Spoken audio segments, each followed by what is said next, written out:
There we go. Jesus. Whoa, that was fucked up. And now, great. Now we get the blurry screen too. Get out of here, blurry screen. There we go. Hold on. We still got the blurry screen going. OBS really wants to fuck with me today. It really wants to fuck with me. All right. Now we're in focus. Now we're good. Okay. Now the lights come off. Jesus Christ, what was that? What was that? That's not fun. That's not a good way to start a stream. Come on. Come on. Anyways, I am Agni James, and what I was saying is that tonight we'll be doing a guided meditation. I'll be playing some chess, and I'll be doing some chess commentary, and I make it really exciting and instructive, so definitely stay around for that. And we'll be doing some chakra balancing. We got the sevenfold journey right here, reclaiming mind, body, and spirit through the chakras. All right, we're still working on the root chakra. We're at the end of the root chakra section. And I even have the Tao Te Ching right here too. One of the best books ever made by Lao Tzu. So yeah, basically this is good. So what's going on with things? How are people doing in chat? Let's see. JT Farms? What can I say? What more can I say? What more can I say about JT? What more can I say about JT Farms? If you're going to go to the farms, you better go to JT Farms. That should be your slogan. Come to the farms, but come to JT Farms. JT, good to see you. My channel shaman. What else? My long friend, my ally, my partner in crime with Twitch. She runs the show. She keeps the energy good. Christine the Bean. It's been a while. What's going on with you? What's going on in your world? How's your father doing? I know he was going through some stuff. I hope he's doing better. Let's see. Rokohemda, you say, Jimbo, we still got no. Yeah, we got sound now, dude. Yeah, there it is. That kind of day. All right. Well, it is. Rokohemda, you say sorry. Work or life. So you've been busy. You've been busy. What? You think you have an excuse to be busy? There's nothing to be busy about, man. You can still give me a call, dude. You can still give me a goddamn call, man. What the fuck? I've known you since you're 5 years old, and you're like, oh, I'm busy. I don't have time for my friend anymore. Oh man. Let's see. Where else are we at? Oh, you meant those for JT. All right. Well, whatever. Got to throw those coins, Jimbo, for the Tao. For the Tao. The Tao is important, right? Oh, good. Dad's doing better. Good. I'm so glad to hear that. But there's still a lot to deal with. Yeah, I can imagine having one of your parents sick has got to be one of the most difficult things, right? I mean, Jesus. We all, some of us know it better than others. Without saying too much right now, but yeah. Okay, so let's see. The Tao Te Ching got to throw the 3 coins for the Oracle Agni. Look at you, Rokohemda, being all clever now. What's going on? It took you 41 years to finally learn how to be a little clever. You just played defense for 41 years, and now you're throwing out some cleverness. All right. I see how it is, man. I see how it is. I think they were mistaken, though, for putting you in Discovery.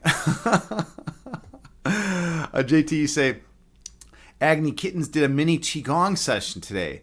Christine the Bean and I were lucky today. I didn't see it. I didn't see any of it. I didn't see any of it. So I saw that he was streaming.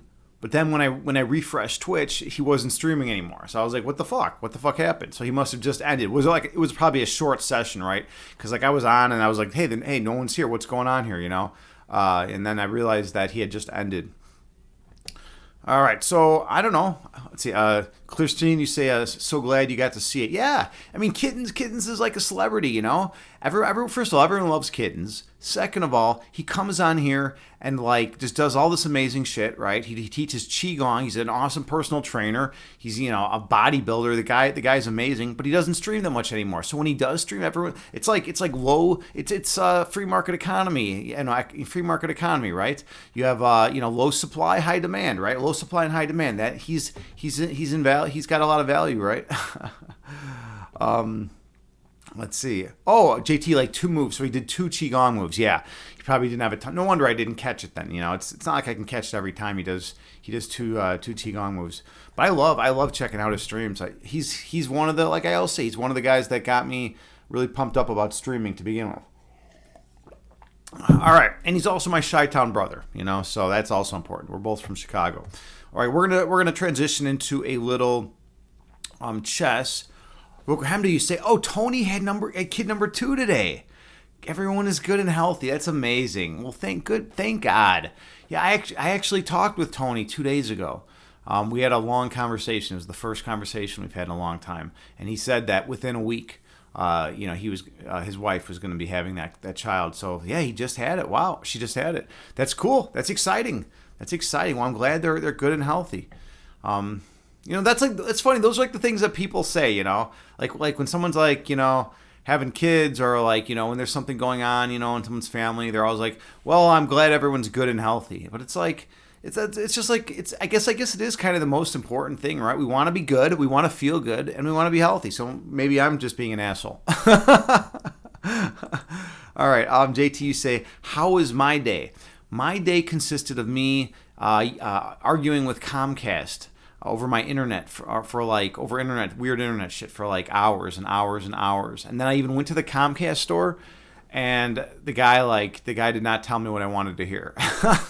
He didn't tell me what I wanted to hear. So basically they want me to rent one of their fucking modems. They're like, oh, we from now on we want you to rent one of our modems. I'm like, well, I bought my own modem because I don't want to have to rent one of yours. I don't want to pay $14 a month to rent one of your modems. So I'm gonna buy my own. So I bought my own. I've been using it for years, and now they're like, yeah, well, we've decided that we want you to use our modem instead and pay us $14 a month. Like, what the fuck is that? Who are these people? It's like, no, I have a modem that works fine. It's great. I mean, there's no issues. Like, why are you trying to force this on me? It's like, chill out. Let's see. JT, you say, oh, you hate them. Yeah, dealing with Comcast, and it's all outsourced to like, some crazy countries where you can't even hear what the hell the person's saying half the time, and the connection's so bad. So like, yeah, it's crazy dealing with those people. I mean, and then the fucked up thing is I got an email from Comcast saying that I had to upgrade to their modem, but it was going to be at no additional cost. It was going to be for free. And they were going to have a dude come out to my place and install it, right? So I got this email from Comcast. So I'm like, okay, well, that doesn't sound that bad. And then so I go through all the process of like trying to get a hold of these people, and I'm put on hold, and it takes forever to get through. And I finally get through, and then they're like, oh yeah, instead of, so how we told you that it was going to be free, and we told you that someone was going to come install it for you. Well, it turns out none of that is true. In fact, you're gonna pay for this thing, and you're going to install it yourself. It's like, who are these assholes? You can't do that. You can't just like call someone up and be like, hey, guess what? We're gonna give you this new upgraded product. So yeah, look forward to having it. It's gonna be great, and we're gonna install it for you. And so give us a call tomorrow, and we'll do it. And then it's like, okay, great. And you call them tomorrow, and they're like, yeah, in that product that we said we were gonna give you and install for you, you actually have to pay for it and install it yourself. So fuck you. It's like, what? It's like ridiculous. It's ridiculous that they're allowed to do this nonsense. I don't want to deal with that. That's crazy. That's craziness. So we'll see. And then I asked to talk to the supervisor. I was like, finally, I'm like, all right, well, let me talk to the supervisor, because this is absurd. And then of course I'm on hold for like, an hour and 5 minutes waiting for the fucking supervisor, and then it just disconnects. It's like, okay, that was a great use of time. That was a really good use of time. I just waited on hold for an hour and a half to talk to some Comcast supervisor, and then I just got disconnected as opposed to even getting anywhere. All right, let's see. Rokohemda, you say, first pregnancy was bad, and this one could have gone worse with Kat's hypertension. Oh, I didn't know she had hypertension. All right. Well, I'm glad it went well. I'm glad they're fine, they're good and healthy, right? They're mad because they can't use a person router as a hotspot. They're mad because they can't use a person router as a hotspot. I don't know what you're talking about. Just yell Bancho. I don't know what you're talking about either. I just don't even know what you're talking about anymore. JT, you say you don't hate a lot of things, but you hate Comcast customer service. It's tough, but the cool thing was it was like a good practice period for me. I looked at it as like Spartan training, because if you can keep your shit while you're waiting on hold for Comcast customer service, like, you are a Zen master. You have reached enlightenment. In fact, fuck all those other like aspects of enlightenment. Fuck like all those other properties that we ascribe to the concept of enlightenment, right? We ascribe like properties of like, oh, he's so peaceful, he has so much peace within his heart, or oh, he's pure love, or like oh, he's the most patient person in the world, right? We have all these properties, right? We don't need any of them. Here's the true test of enlightenment. If you can call Comcast customer service and be on hold, or talk to like 7 different people within the course of a day, and then be on hold for an hour and 5 minutes to talk to the supervisor, and then get disconnected. If you can maintain your peace and calm when you're going through that shit, you are a Spartan warrior. You are a force to be reckoned with. I mean, no one can bring you down. You're more powerful than Zeus at that point. All right. Let's see. JT, you say, sounds about right. Comcast sucks. Yeah. Comcast uses their... Oh, and Rob said the weird shit. Comcast uses their routers as a hotspot for anyone on Comcast plans. What does... No, that's not the right word. It's not the right word, man. I don't think that's how you spell it. I'm not going to say it. I'm not going to say it online, but I don't think that's how you spell it. Right?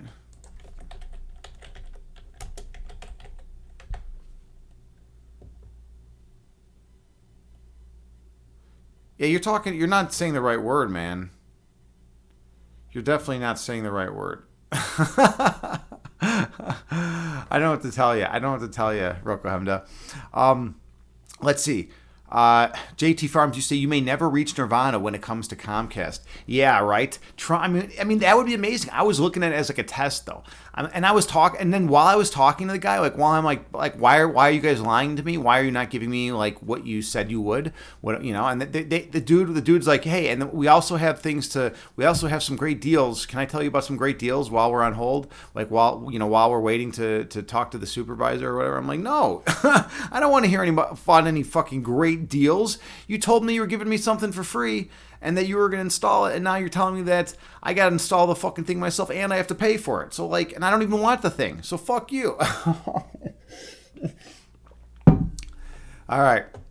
Rokohemda, you say, or JT, you say you may never reach nirvana when it comes to Comcast. Yeah, and Rokohemda, you say you just channel your inner Jerry K for Comcast hold.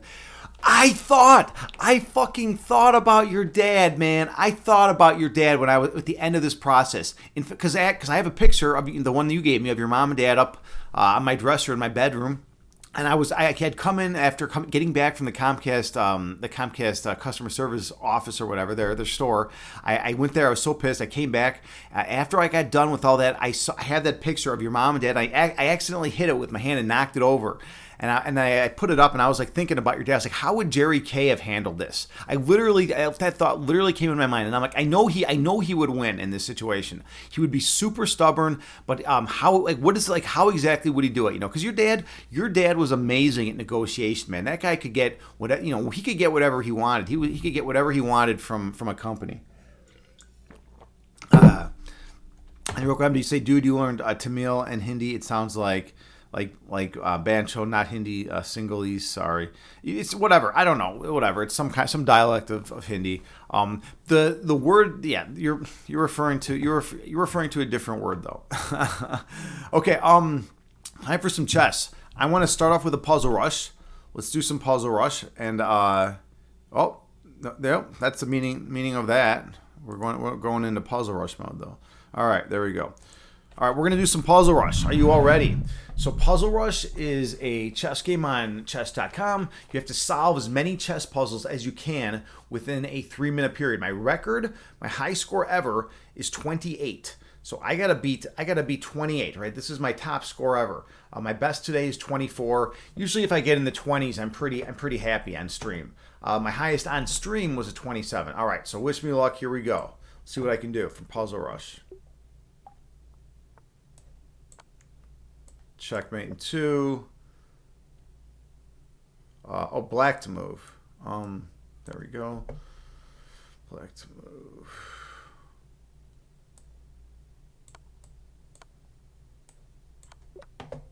All right. Mate. Mate.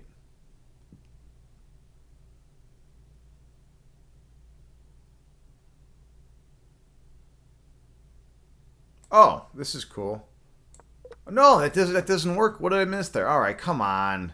Let's go. Let's go. I think it's just take, right? It's got what? All right, you know what? This is ridiculous. I'm starting over. That was not a good warm up. All right, let's actually do this right. Wait. All right. Good start. Better start. There we go. There we go. Much better. I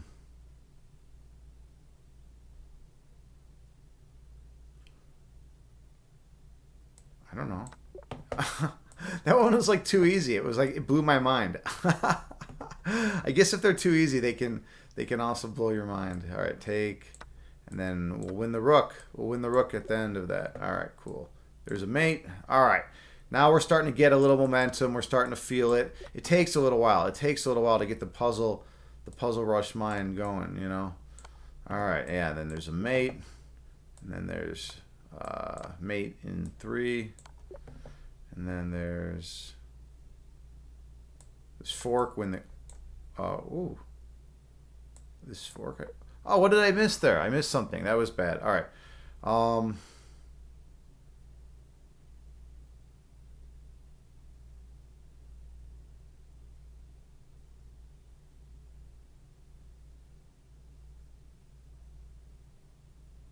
What the fuck is the move here? I'm not seeing it. I'm absolutely not seeing the move. This is ridiculous. That was the move? All right. Oh yeah, because you win the queen at the end. Oh my god. All right. Come on over here. Checkmate right here. This is getting ridiculous. Check. Take the rook. Win the rook. Check. Oh, yeah, I messed that up. All right, white to move. That's not right.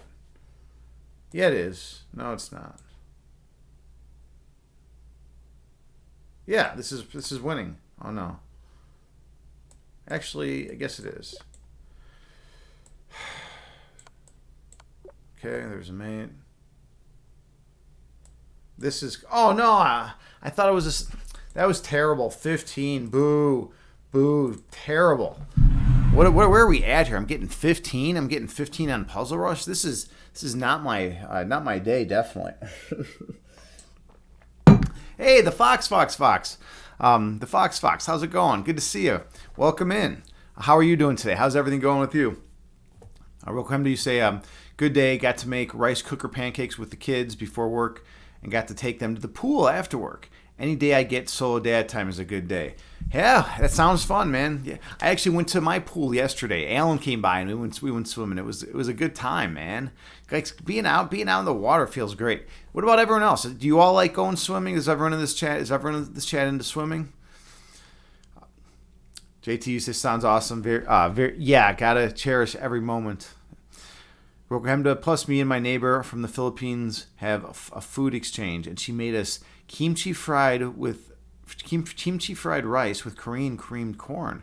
Wow, what are rice cooker pancakes? All right, this is cool. All right, I got to do more Puzzle Rush because that was terrible. I got 15. All right, we got to throw up a good score here. Let's get up a good score in the Puzzle Rush scene. All right, I'm gonna get in the 20s. Right now, I got to really focus. I'm not going to talk. I'm just going to focus hard. Here we go. I'm going to fucking do this shit in the 20s.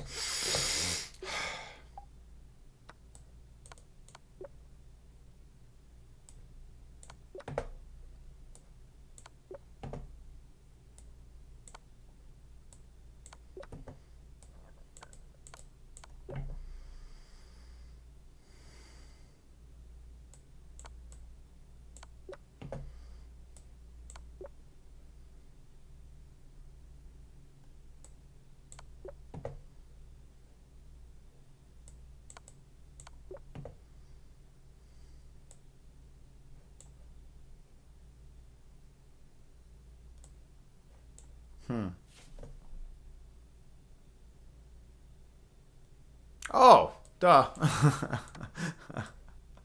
uh,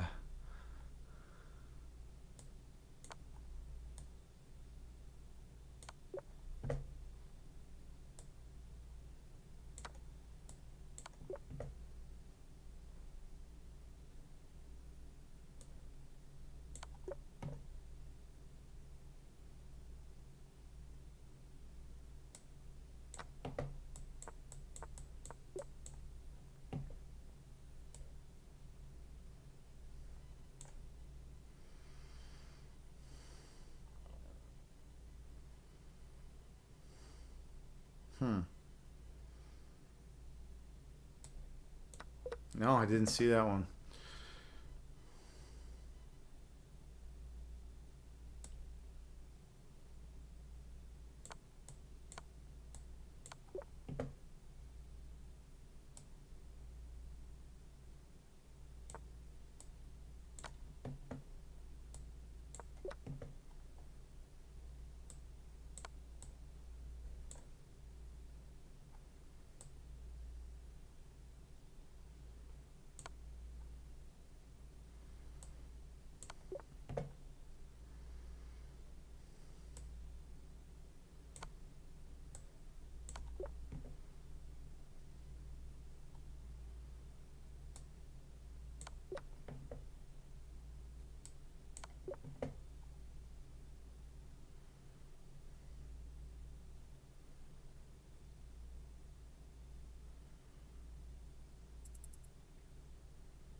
Not seeing this one at all.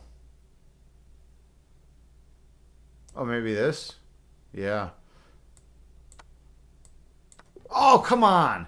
Well, whatever. I got 20. All right. I got what I said I would get. I said I would get a 20, and I got a 20. All right, we did it. We did it. I had to focus a lot there. I had to put a lot of energy into that, though. All right. Christine the Bean. You say you know you like swimming, but you haven't in a long time. Yes, Christine and I actually met at a pool. Funny enough. Christine, I know you like swimming. You got to go swimming. Why have you not been swimming? That's ridiculous. You belong in the water. You belong swimming. Let's see. Rokohemda, you say, I use a pressure cooker for a few minutes, then an air fryer mode to make pancakes. You used to make it a lot with your rice cooker when you lived in Tokyo. And then JT, you say, kimchi was a staple in your household growing up. Ooh. Rokohemda, kimchi is the bomb. I have a good Japanese market that makes the best kimchi onigiri on earth. No, I actually make the best kimchi onigiri on earth. No one makes better kimchi onigiri than me. Like, I am the kimchi onigiri man. All right. You've never thought to use a rice cooker for pancakes before, or they do come out good. Yep, just add extra oil to keep it from burning, or butter, both. JT, my grandmother's kimchi was the best ever. She taught me how to make it when you were a teenager. But mine is nothing compared to hers. Wow. Yeah, it's like my grandmother's lasagna. It was the best lasagna I've ever had. No one fucks around with it. I mean, I don't know how many layers. You know how baklava, like good baklava has like a lot of layers? Like this lasagna had like so many layers. Like I couldn't even see over the top. You know, I was like a little kid trying to eat this shit. It was incredible. It was the best lasagna ever. Rokem, do you say you feel what the vinegar you use makes the most difference? You use Shax and was wine for years. JT, gotta have to try making rice cooker pancakes for one of these days. You can just use regular pancake mix. Rokem, I don't know how I make my own. I don't know. I make my own batter. Yeah, okay, all right, fair enough. All right, well, you guys do that while you guys are talking about recipes. While you guys are having your say about recipes. We got other stuff to do. We got other important things to do. Like, I'm going to play a chess game. I'm going to play a chess game right now. A random opponent, unless someone wants to play me. Rokohemda, are you ready? How about it, man? How about it, dude? We haven't played chess in 20 years, man. You know, how about we play a game of chess, dude? How about we play one game? Are you ready? Are you ready, man? Are you finally ready? How do you do that? Do you have an account on chess.com? You gotta create an account. Well, whatever. Create an account when you have time. Create an account and then we'll play. And then we'll play sometime on stream. And it'll be entertaining. I can give you lessons. All right. So I'm just gonna play a random opponent on Lichess. Now yesterday I was awesome on Lichess. I think I was like 6-1 or 7-1. We'll see how it goes. Okay. All right. Let's do this up. Chicago style. Here we go. Display. We're gonna go to. No, it wants to mess with me a little bit right now. All right. So we got to go back. Gotta go here.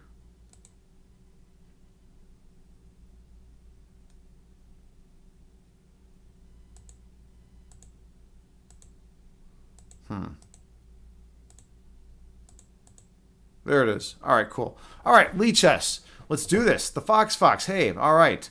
Good to see you, friend. All right, we're going to play some chess. So it'll be a 10-minute game, and we'll go from here. Let's create a game. 10 minutes. All right. Here we go. I always play d4. I'm a d4 opponent. I take. Okay, so he doesn't go in for this. So this guy's going in for the England gambit. All right. This is a terrible opening. To use. It's gonna put him at a disadvantage. But that's cool because I think I play the knight out right here right now. Right? Yeah. Do the bishop. If I do the bishop, he's got tricks and traps. So knight comes out. There's a key move though to this. This is a little tricky. All right. I have to play this. This is the key. This is the key move. All right. And then we come on over here. Hold on. What is this? One of these was like way better. I think we do this first.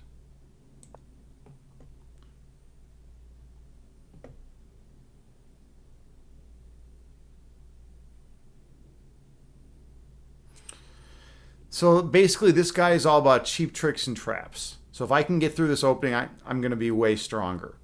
But we'll see. I should be able to win this. I should be able to overpower all this.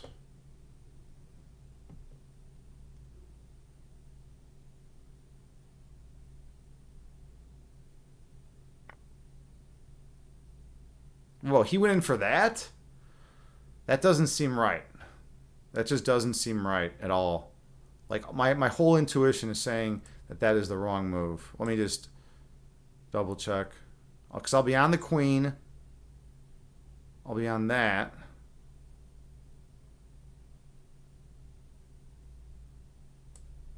Yeah, holy shit. All right. I'm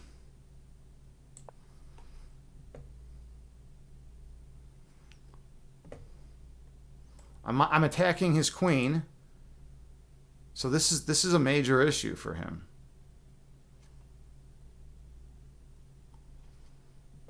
I'm also threatening this fork. All right, so now I can just take his queen. This is why you don't play the England gambit. Victory. All right, there you go. This is my point exactly. This is why you don't go in for cheap tricks and tactics. People who play the England gambit are really good up until rating maybe like 1,200, 1,300. They know all these cheap tricks. They know all these ways to fuck you early. But if you don't fall for it, you're just gonna have a much better position. Hey, Noger's here. Good to see you, man. How you doing, friend? How's everything going with you? I got the honor and privilege of seeing Noger's 300th philosophical paper that he read on Twitch Day on his stream. It was amazing. It was literally number 300. It was on biology, and it was pretty badass. I have a background in molecular bio. As an undergrad, I studied molecular bio and psychology. Those are my two passions. So it was really cool checking him out. He streams philosophical journal articles on Twitch. Super nice, authentic, good dude, a good guy. Everyone check him out. When you get a chance. Fox, you say sorry, but you're going to sleep. You're really, hey, no worries. Thanks for stopping by tonight. I hope all is well. All right, Noger, you say you're good. You like me some philosophy of biology. Yeah, that's amazing stuff, man. I actually, one of the papers that I wrote for my one of my philosophy of science classes in grad school was on the cell. And how the concept of the cell has changed and shifted so much over the years, and that how this concept, this cell, is not an actual disparate entity. It's not an actual. Its ontological status is not such that it is an X, right? You can't just say this cell is an X. It's simply we've just been almost arbitrarily ascribing properties to what constitutes a cell, and that's been changing throughout time, and it changes drastically. And what we used to think was a cell is incredibly different from what we think is a cell now. So I basically put its ontological status into question. It's simply a construct. We've just created this idea of a thing called a cell, but it really is, its ontological footing is shaky at best. But let me drink some water. Okay. Yes, JT, I won. I totally won. Oh, I want to review. I'm going to review something in this game, because here's the crazy thing about this game. That guy played the England Gambit. Let me show you the crazy tricks and traps. Let me tell you show you a quick view of the crazy tricks and traps. If I don't know what I'm doing, I'm going to get slaughtered, and I'm going to show you how now. This is going to be really instructive for everyone. All right. So I know what the fuck I'm doing, because I'm not, a 1200 player. I'm a fucking strong chess player, right? So we're going to go all the way up to the back. We're going to go to analysis board, and we're going to go through this, all right? So check it out. Right? We got this is all England Gambit. I already have an advantage. I already have a plus 1.6 advantage. So I'm up the equivalent of a pawn and a half already. All right. That's how much the computer likes my opening. Right. So we come out here. He does this stuff. I have to go back here. So notice I made where these arrows are right here. These big arrows. That's like the best move. Right. That's the only move that. It's an only move. It's what's called an only move in chess. So basically, if I don't make this move, I'm going to lose 2.5 points. I'm going to go down to just 0.00. This is the move I need to make. All right. Now he takes right here. This is what all the people, the tricky people, like to do. Right. Now here's the thing. And this is why this opening is really crazy, because if you've never seen this before. What's the move you're going to make as white? What's the move you're going to make? There's a move that you'd want to make almost immediately if you've never seen this before. And here's the move. Bishop C3. The reason why this looks like such a killer move is because the knight is protecting the bishop. The bishop would now be on this great diagonal attacking the queen, right? And the queen would not be able to take the rook, right? Because the bishop would be protecting it. It wouldn't be able to take the knight because the rook. So then the queen would have to back like all the way up, somewhere way far back on the B file, right? It would have to maybe come to B6 or B5, probably B6, right? And then black's in terrible shape, right? So look what happens. Look what happens if I make the wrong move, right? If I go with the move that falls for the trap, right? If I play this, look at this crazy idea he's got now. I can't take the queen. Because there's an absolute pin on this bishop to my king, right? My bishop cannot take the queen because it would be putting my own king in check, and you can never put your own king in check. But he's got two pieces. He's got two pieces attacking my bishop.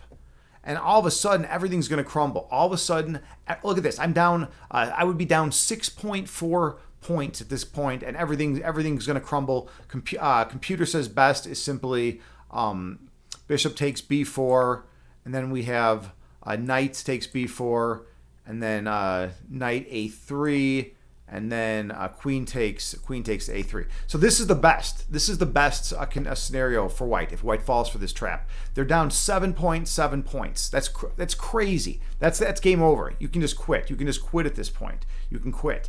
So yeah, when someone's trying this sneaky line, you first of all, this is an only move. You got to move the bishop back to d2. Then they're going to take, and then you just got to develop your knight. And now you're perfectly fine. You're perfectly fine. And one other thing to note, right? They're going to come in here, right? So now they have two pieces attacking your pawn right here. So this is another only move, and it's hard to find. You bring your knight over, all right? Keep that in mind, too. Keep that in mind. Now the idea is this knight is aiding in defense of c2. So you have your queen, you have your queen and your knight defending a c2. He's got two attackers. Everything's covered, though. Everything's covered, and you're in good shape because you're ready to start swinging your rook over to b1 and start attacking up the file, hitting that queen and getting that queen out of there. All right, so yeah, keep all that in mind. Keep all that in mind. All right. I hope that was instructive, by the way. All right, cool. I think it's time. I think it's time for some meditation. I think it's meditation time, right? Okay. So I'm gonna fill up my water, get in comfortable clothes, and we'll do some meditation. Let's do this.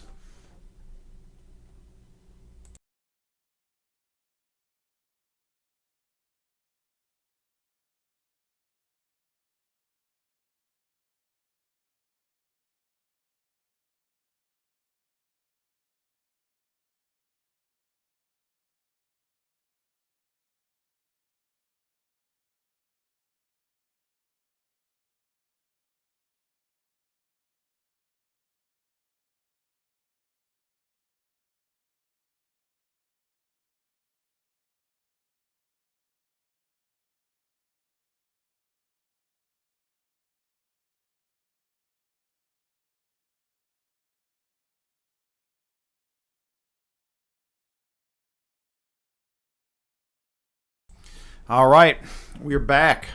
We are back. We're back in business. We're back in business. Hey, Taylor Jade, how's it going? Welcome in. Welcome in.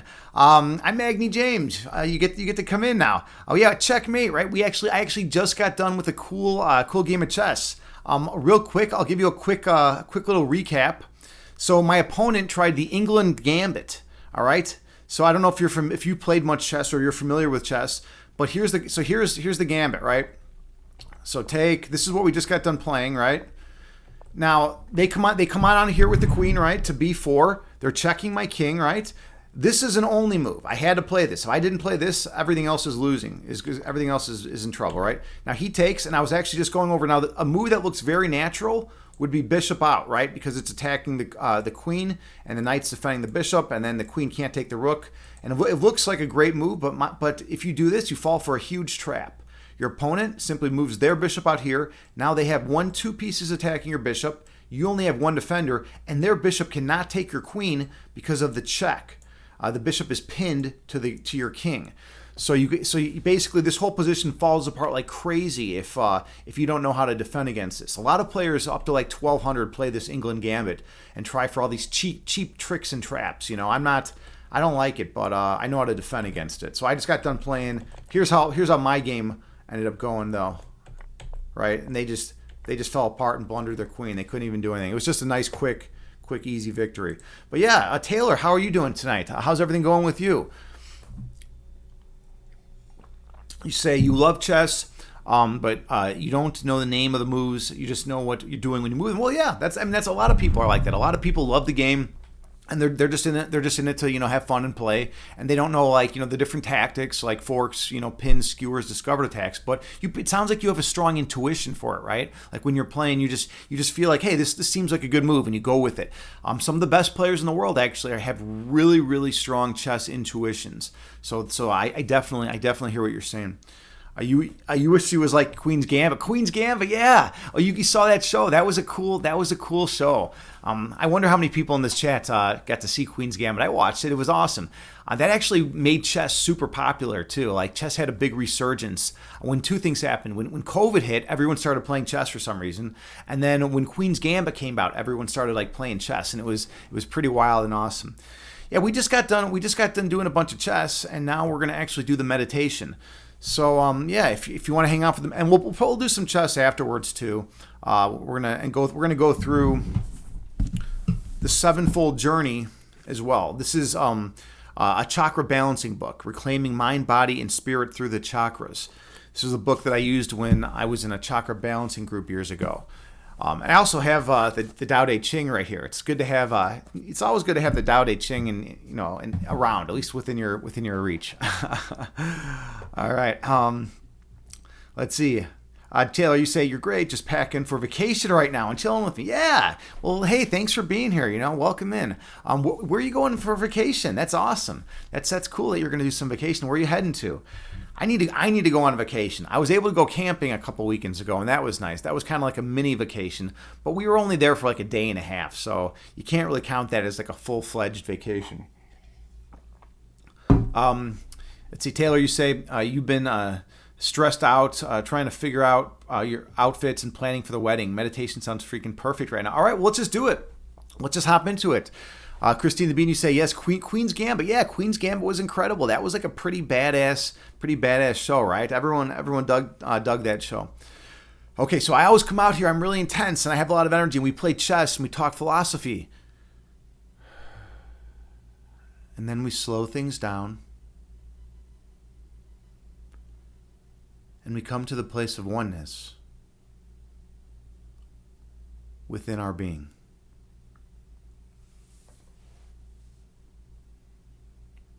Find a comfortable seated position. You can sit on the floor in lotus pose. You can sit cross-legged. Or you can sit in a chair.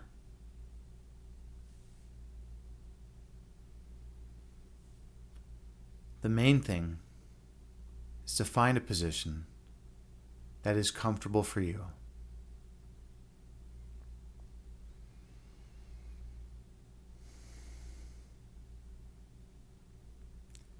And gently close your eyes and take a few slow, deep breaths on your own.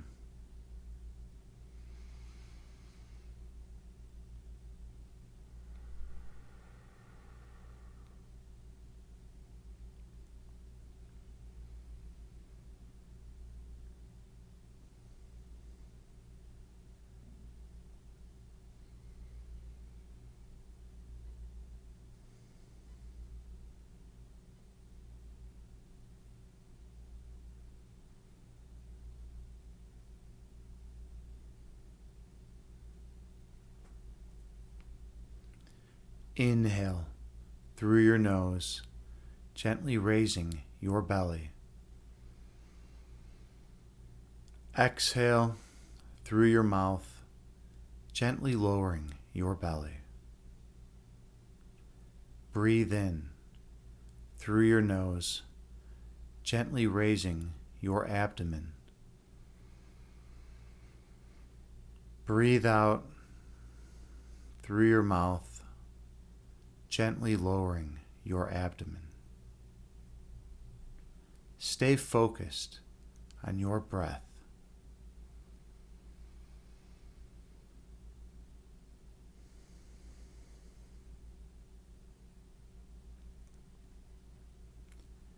Inhale, raising your belly. Exhale, lowering your belly. Breathe in, raising your abdomen. Breathe out, lowering your abdomen. Keep your awareness on your breath count.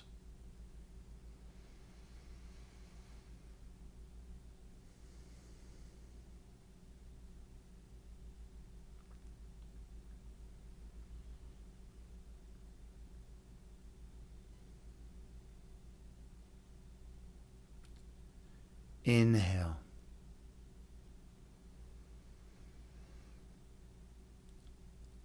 Exhale.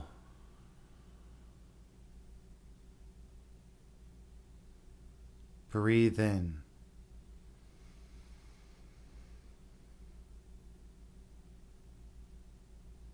Breathe out.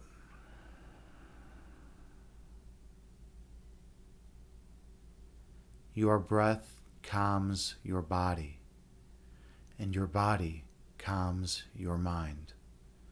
Be mindful of your breath count.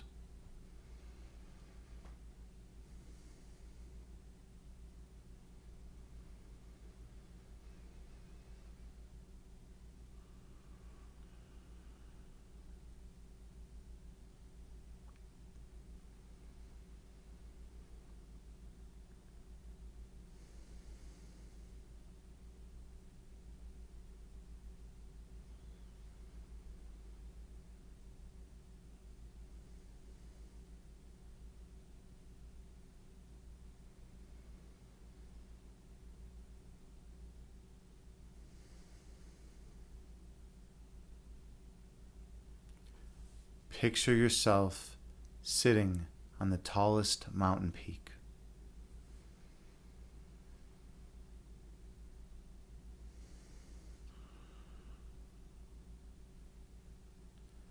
Watching the clouds float through the sky beneath you.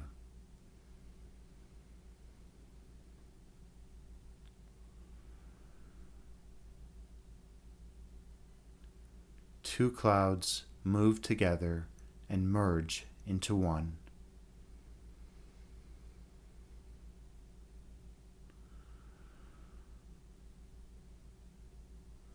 And one cloud stretches apart, dividing into two.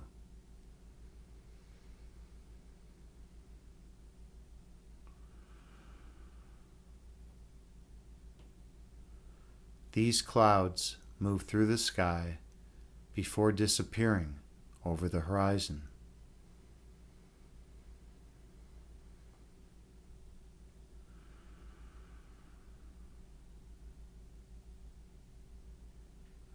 These clouds are like your thoughts.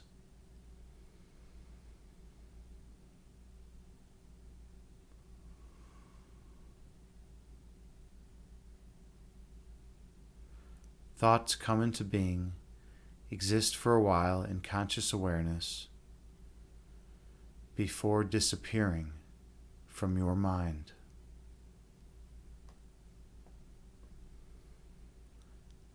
That is the nature of human thought.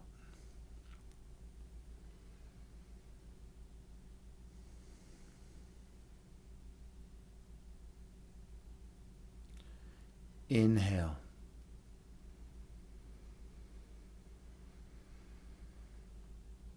Exhale, releasing all that does not serve you well. Breathe in.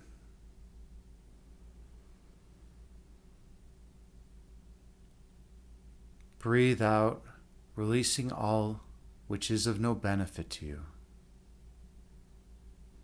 Stay focused on your breath count.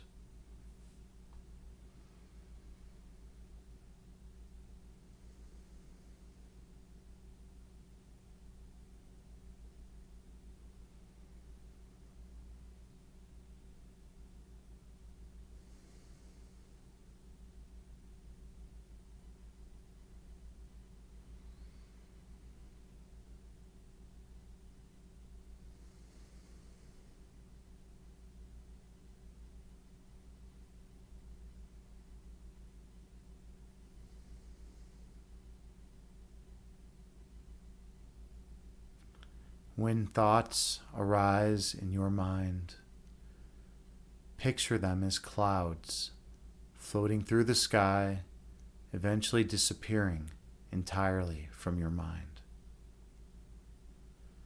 And return your focus to your breath.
Your essence is love.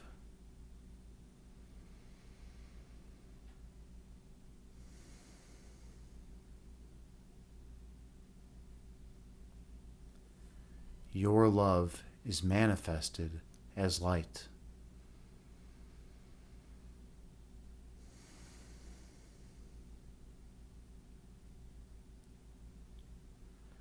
Your purpose is to shine your light on others.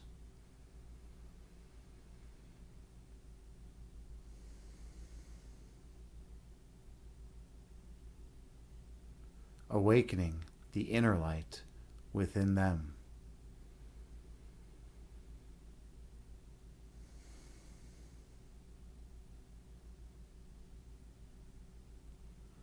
And they will shine their light on all whom they encounter.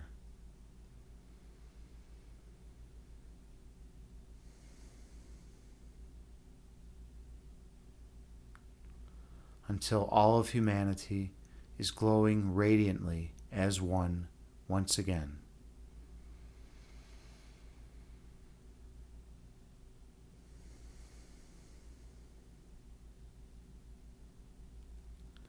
Inhale.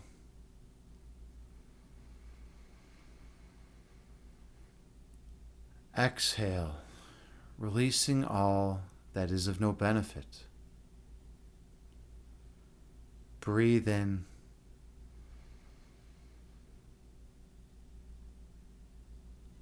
Breathe out, releasing all ego which obscures your third eyesight. Stay focused on your breath count.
When thoughts arise in your mind, picture them as clouds moving through the sky before disappearing from your awareness.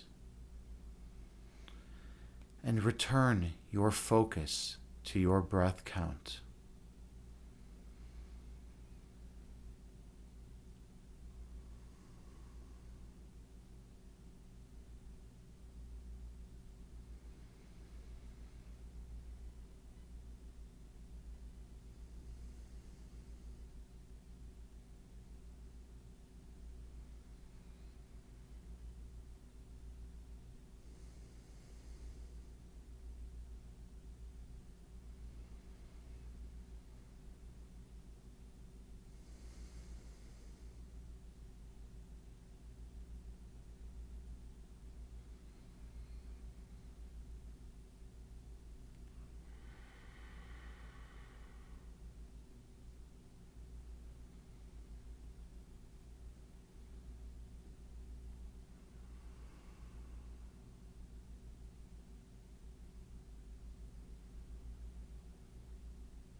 On your next breath, travel down beneath the level of conscious awareness.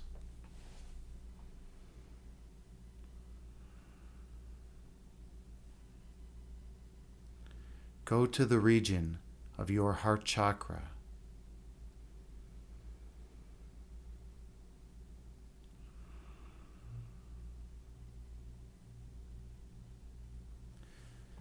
Feel the love which emanates from this location.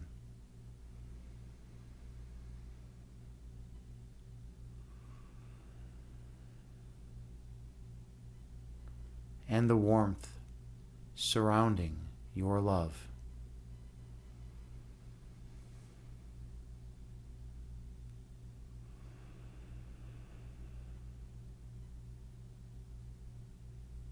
Allow yourself to feel the perfect peace which resides here.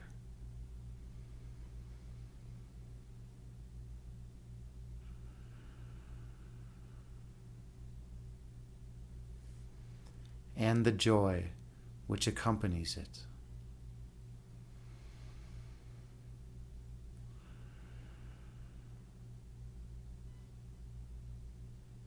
This place is your eternal home.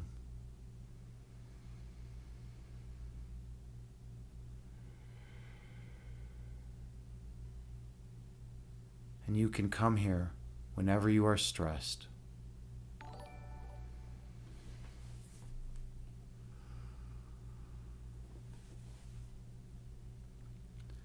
Inhale.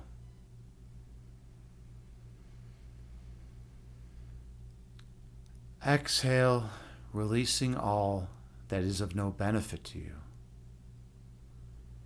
Breathe in.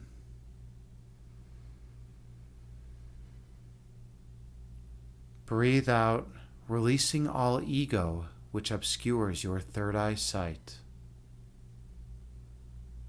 Stay focused on your breath count.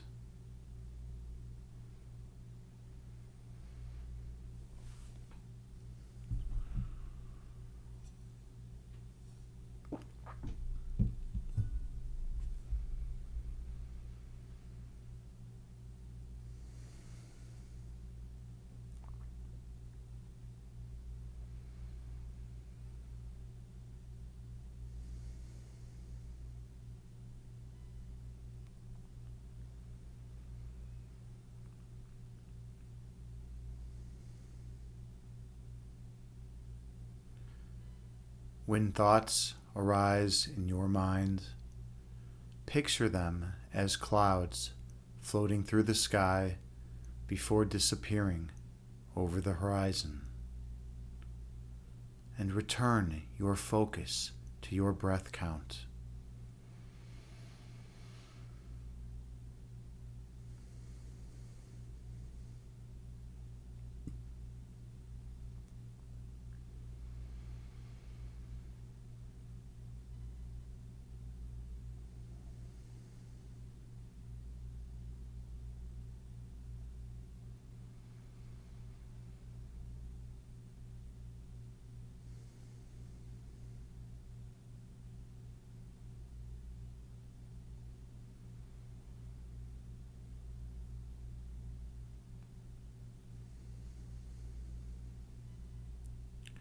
On your next breath, travel down to your center point.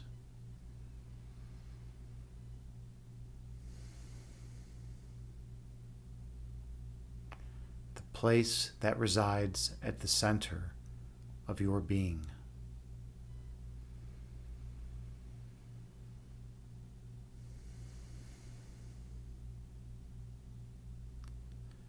Feel the love that flows eternally from this location.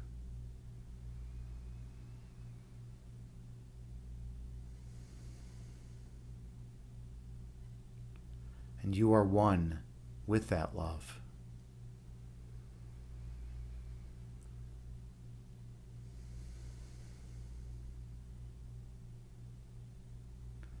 Keep your focus on this center point.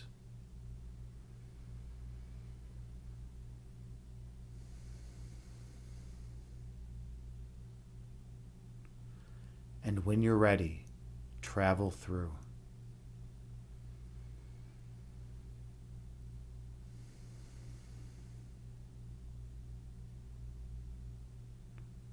I'll see you on the other side.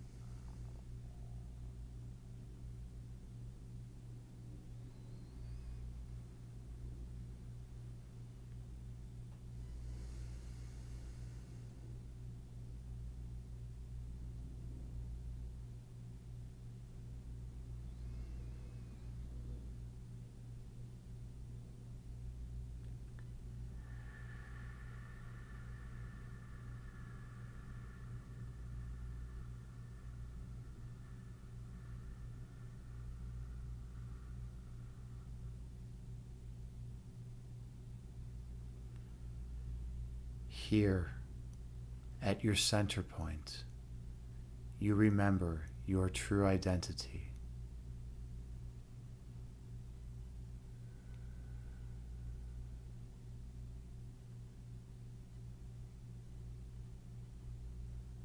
At your center, you remember how you came to be.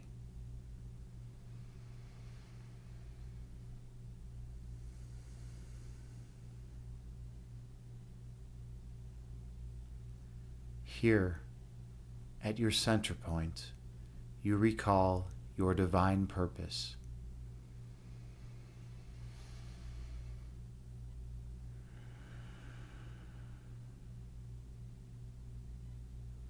To spread love and light to all those whom you encounter.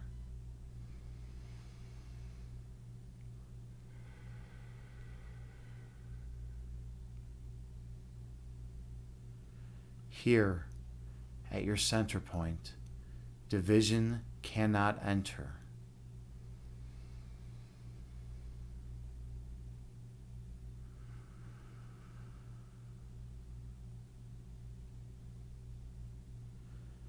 For in this place, we are all united as one.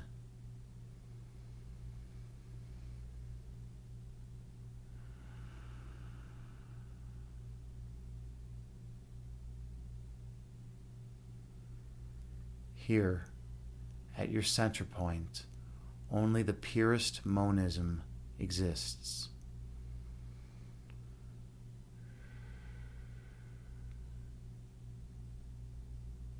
For what was created to be eternally one can never be two.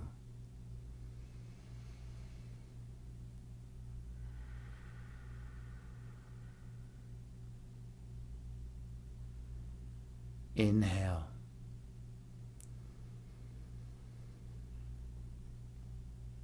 Exhale, releasing all that is of no benefit to you.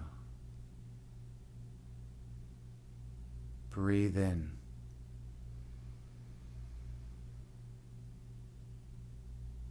Breathe out, releasing all ego which obscures your third eye sight. Focus on your breath.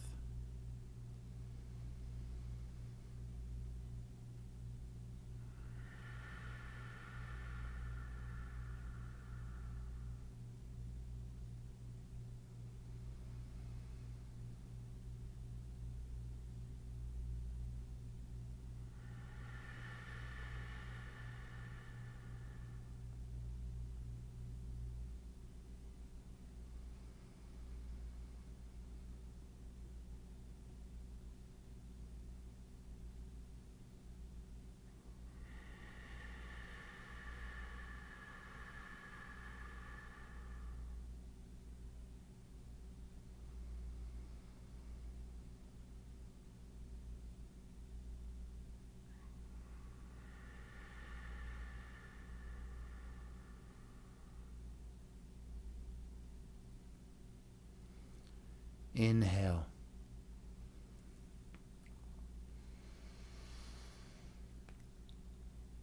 Exhale, releasing all stress and tension from your body. Breathe in.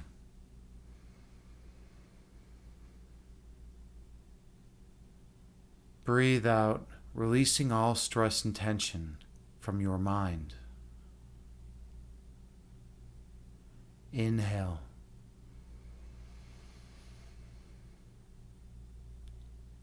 Exhale, releasing all existential angst from your being. Breathe in.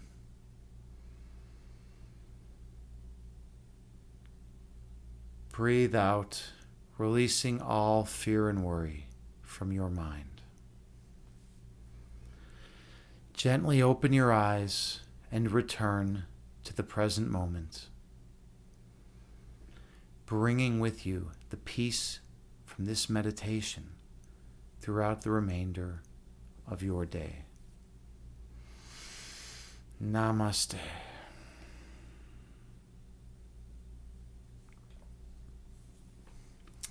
thank you so much for sharing this sacred space with me. I am honored and humbled to be here as your meditation guide. I hope you all feel more peace, love, and light than you did prior to the meditation. And I hope you can take with you the calm and tranquility from this meditation out into the external world and share your love and light with others. Namaste. All right, Christine the Bean. Excellent. I'm glad you enjoyed the meditation. Thank you so much for everything you do, Christine. And we'll be sending positive energy your father's way. I hope he's going to be well. I hope he's going to be much better and progress real quick. And Nope Just Evil. Hey, thank you so much for following. You are Taylor's fiance. Well, it's nice to meet you. I'm Agni James. I stream guided meditation on Twitch primarily, and I'm also a chess instructor in real life. So I do chess streams.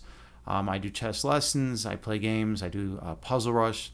I also have a master's in analytic philosophy. So I stream philosophy of mind, philosophy of science, and metaphysics streams as well.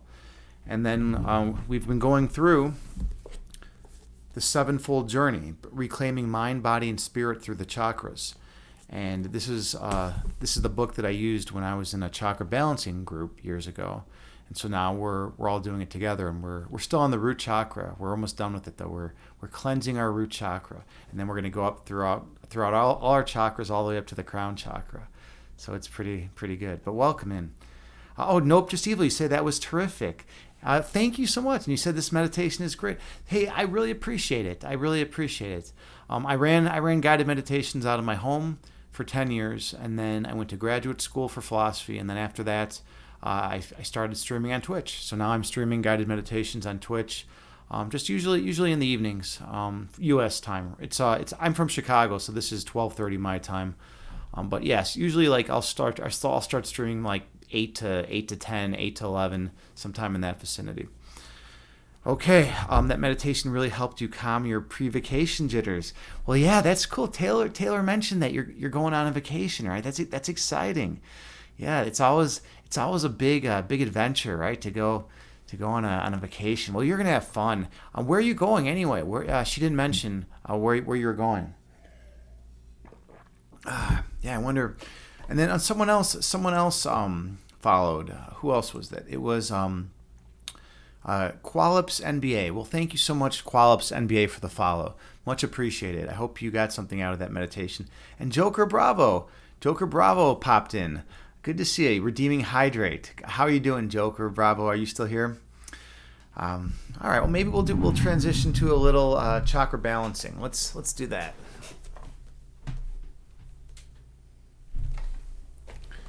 Okay. You said going to Cape Cod for a family reunion. Nice. Yeah, excellent. That should be a lot of fun. Yeah, that should be a ton of fun. First time Tay's meeting this half of your family. Ooh, that's exciting.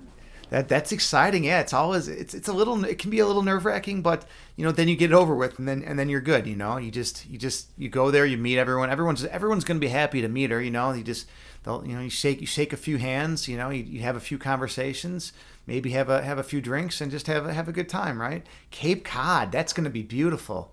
That's going to be so beautiful. Well, I'm a little jealous, to be honest. I'm a little jealous. I need a vacation. I really do. Okay, so let's see. Oh, wow. So we are up to the journal exercises. We are doing journal exercises now for the root chakra. So this is going to be intense. We're going to do some journal exercises. I'm going to read them off, and everyone get a notebook if you want to participate. You can do some journal exercises, or you can just listen to me talk. You can just hear me bring up these things. Either way, it's going to be beneficial. Taylor, you say then some hanging in New York again, then wedding next month, so it's going to be fun. Oh wow, a lot of excitement. A lot. It's so much. Yeah, that's so cool. That's so cool. You guys you're planning for the wedding. This is the final. The wedding's next month. That's exciting, man. Well, I couldn't be happier for you two. You know, this is great. This is great.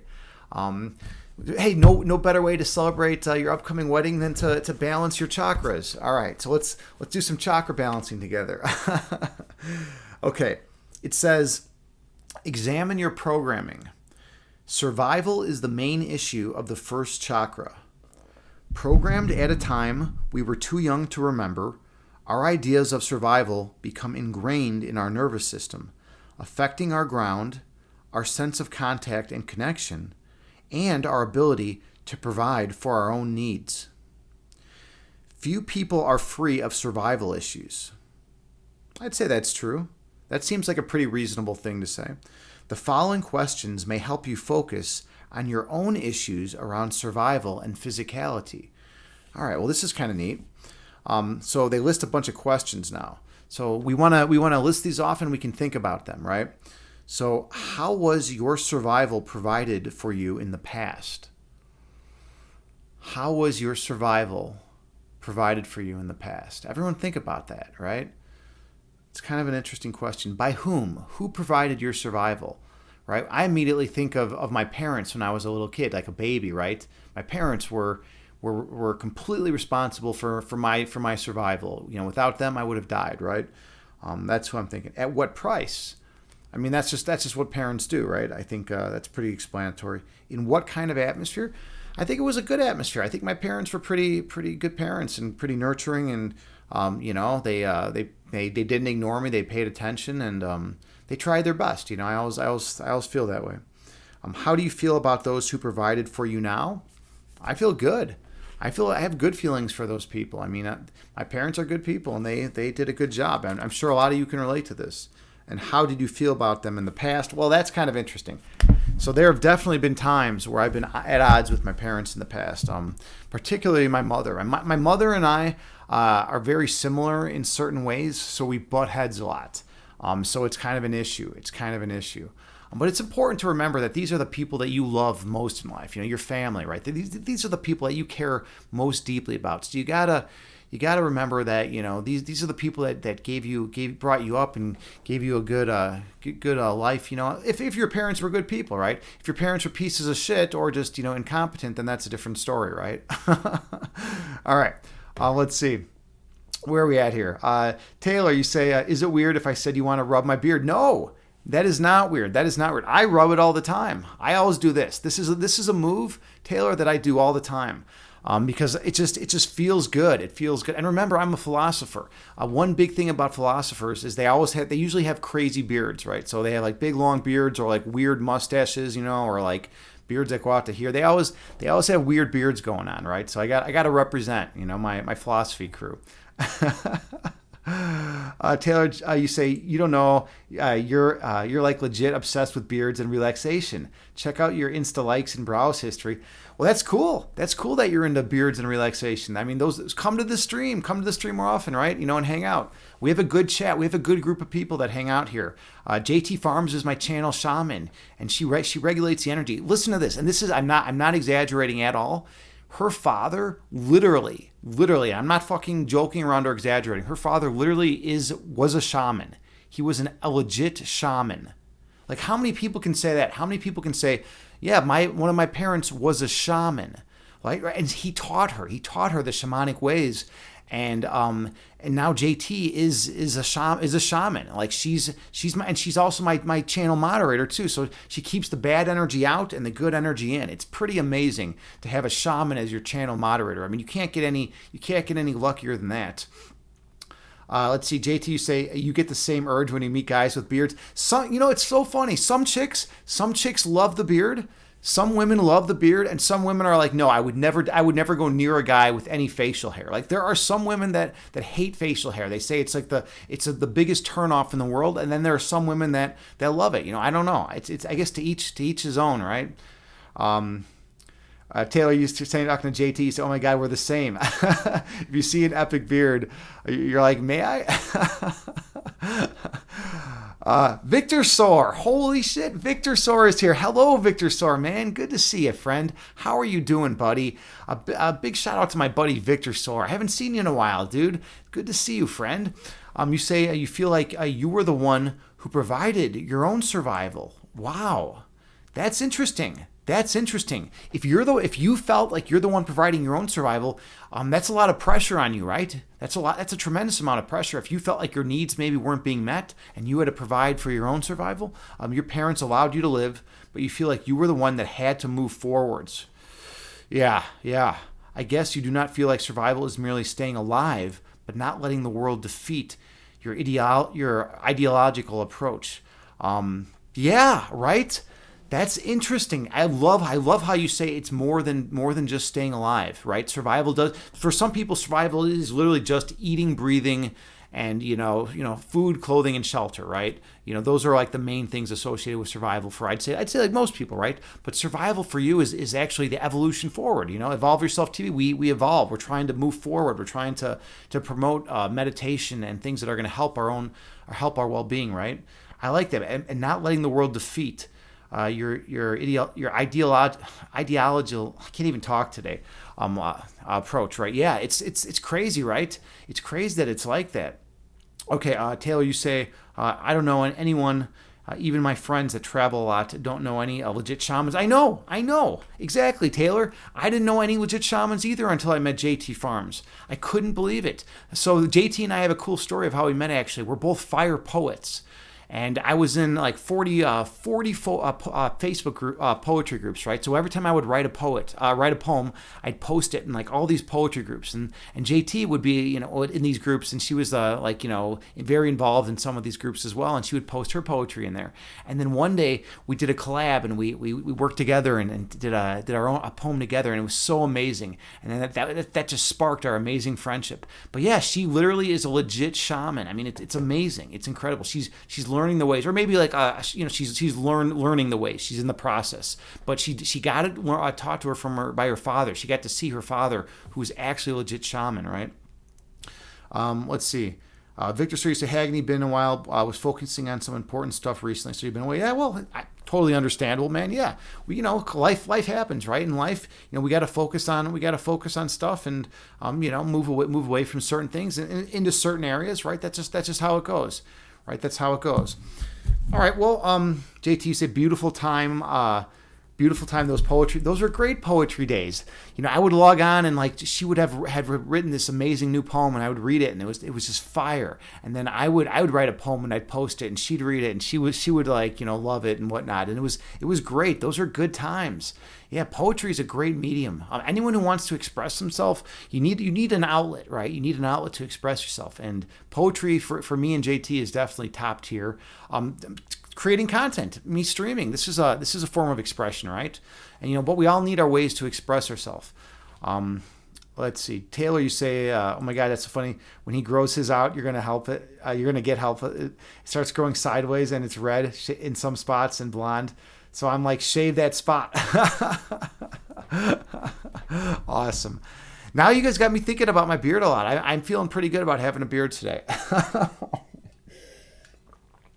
Taylor, you say you love poetry. You feel like that's the best lyricist. Real rappers know poetry and rhymes. Yeah, poetry is amazing. Poetry is such a great way to communicate. It's so fluid, right? I mean, because I was an analytic philosopher, so I'm used to speaking in very dry. I was trained to speak in very dry technical terms, right? I was trained to speak in very dry language, like the necessary and sufficient conditions of X are as such, and communicate like that, right? Like a computer, basically, right? But then poetry, so analytic philosophy is here, and then poetry is like on the opposite end of the spectrum, right? Poetry is like very fluid, and you use figures of speech, and simile and metaphor, and all these, and sarcasm, and all these other things, right? In poetry, right? You do all these in irony, right? And that's like a very fluid way for one to communicate what's going on in one's heart, right? And at the end of the day, that's what's important, to express yourself, to express what's in your heart. If you're holding everything back, if you're holding things back from the people you love and care about, then you're not, what are you doing? It's never going to work. You need open, honest communication between people. That's the thing that I've learned in my life. Okay, all right, let's go on to the second. Let's do Let's do maybe another one or two of these questions from the Sevenfold Journey. All right.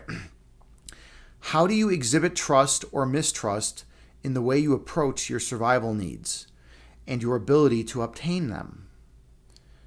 How do you exhibit trust or mistrust in the way you approach your survival needs and your ability to obtain them?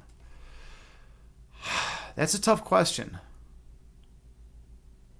I mean, I guess I could say a few things about it. I could definitely say a few things about it. I could say something like, I feel it's better to trust others, and even if they don't come through, have like a backup plan, right? Have a backup plan. You can always have a backup plan. You can be like, all right, I'm going to put my faith in this person to do X, right? They're going to do X, but if they don't do X, I'm going to be fine anyway because I'm going to get it done. I have a different way to get it done. That's kind of how I view that. Okay, how much honor and importance do you give to your physical body? How well do you take care of yourself? Now this is really important. I have a tremendous amount of honor and respect for my physical body, and I give a tremendous amount of importance to my physical body. Like the fact that my low back is fucked up right now is a major issue in my life because I'm a yogi. I work out every day. I do Bikram yoga, which is the 26 postures from the Hatha Yoga set that are done in a studio that's 105 degrees Fahrenheit, 90-minute class. I'm always doing Bikram yoga. I do yoga at my home every day. I do weights. I'm always doing shit. I'm always working out. I care a lot about the body. So like it's been a bummer that I've been in low back pain and haven't been able to do most of my workout. It's really been an issue. So I'd say I take pretty good damn care of myself. Let's see. What is it that keeps you from wanting to be here? What is it that keeps you from wanting to be here? Well, that's weird. They don't specify. They don't denote the object of reference of the word here. So I don't know what that means. I think they just fucked up in the book. It literally says, what is it that keeps you from wanting to be here? But there's no context of what here denotes. So all right, we're going to skip that one. All right. How do you interfere with the manifesting of your survival needs? Now, this one's kind of cool. This one's kind of neat, right? Because some people do self-sabotage, right? Some people self-sabotage. Some people are like, oh, I really need a massage, and then they never get a massage, even though they can afford it, right? Or some people are like, it'd be really nice to light some to get some essential oils going and to take a bath, right? I need to do some self-care. But then, I have all these other things to do, right? So I'm not going to do that, right? And they never get around to taking that bath and giving them the self-care they need, right? So that's important. That's something to keep in mind. We gotta be good to ourselves. We gotta be nourishing to our bodies, our minds, and our souls, right? Our whole being. We have to be kind and loving to that, right? Let's see. Taylor Jade, you say you can't do that anymore unless it is a school project. Okay, and then Victor, so you say you can relate. You also view health as important, not only working out but also food. Absolutely, health is so important to me. It's like because here's the thing. Here at the end of the day, if you don't have your health, like what do you have? You're just gonna die. You literally are gonna die if you don't have your health. you're just dead. You're just like gonna get sick and die.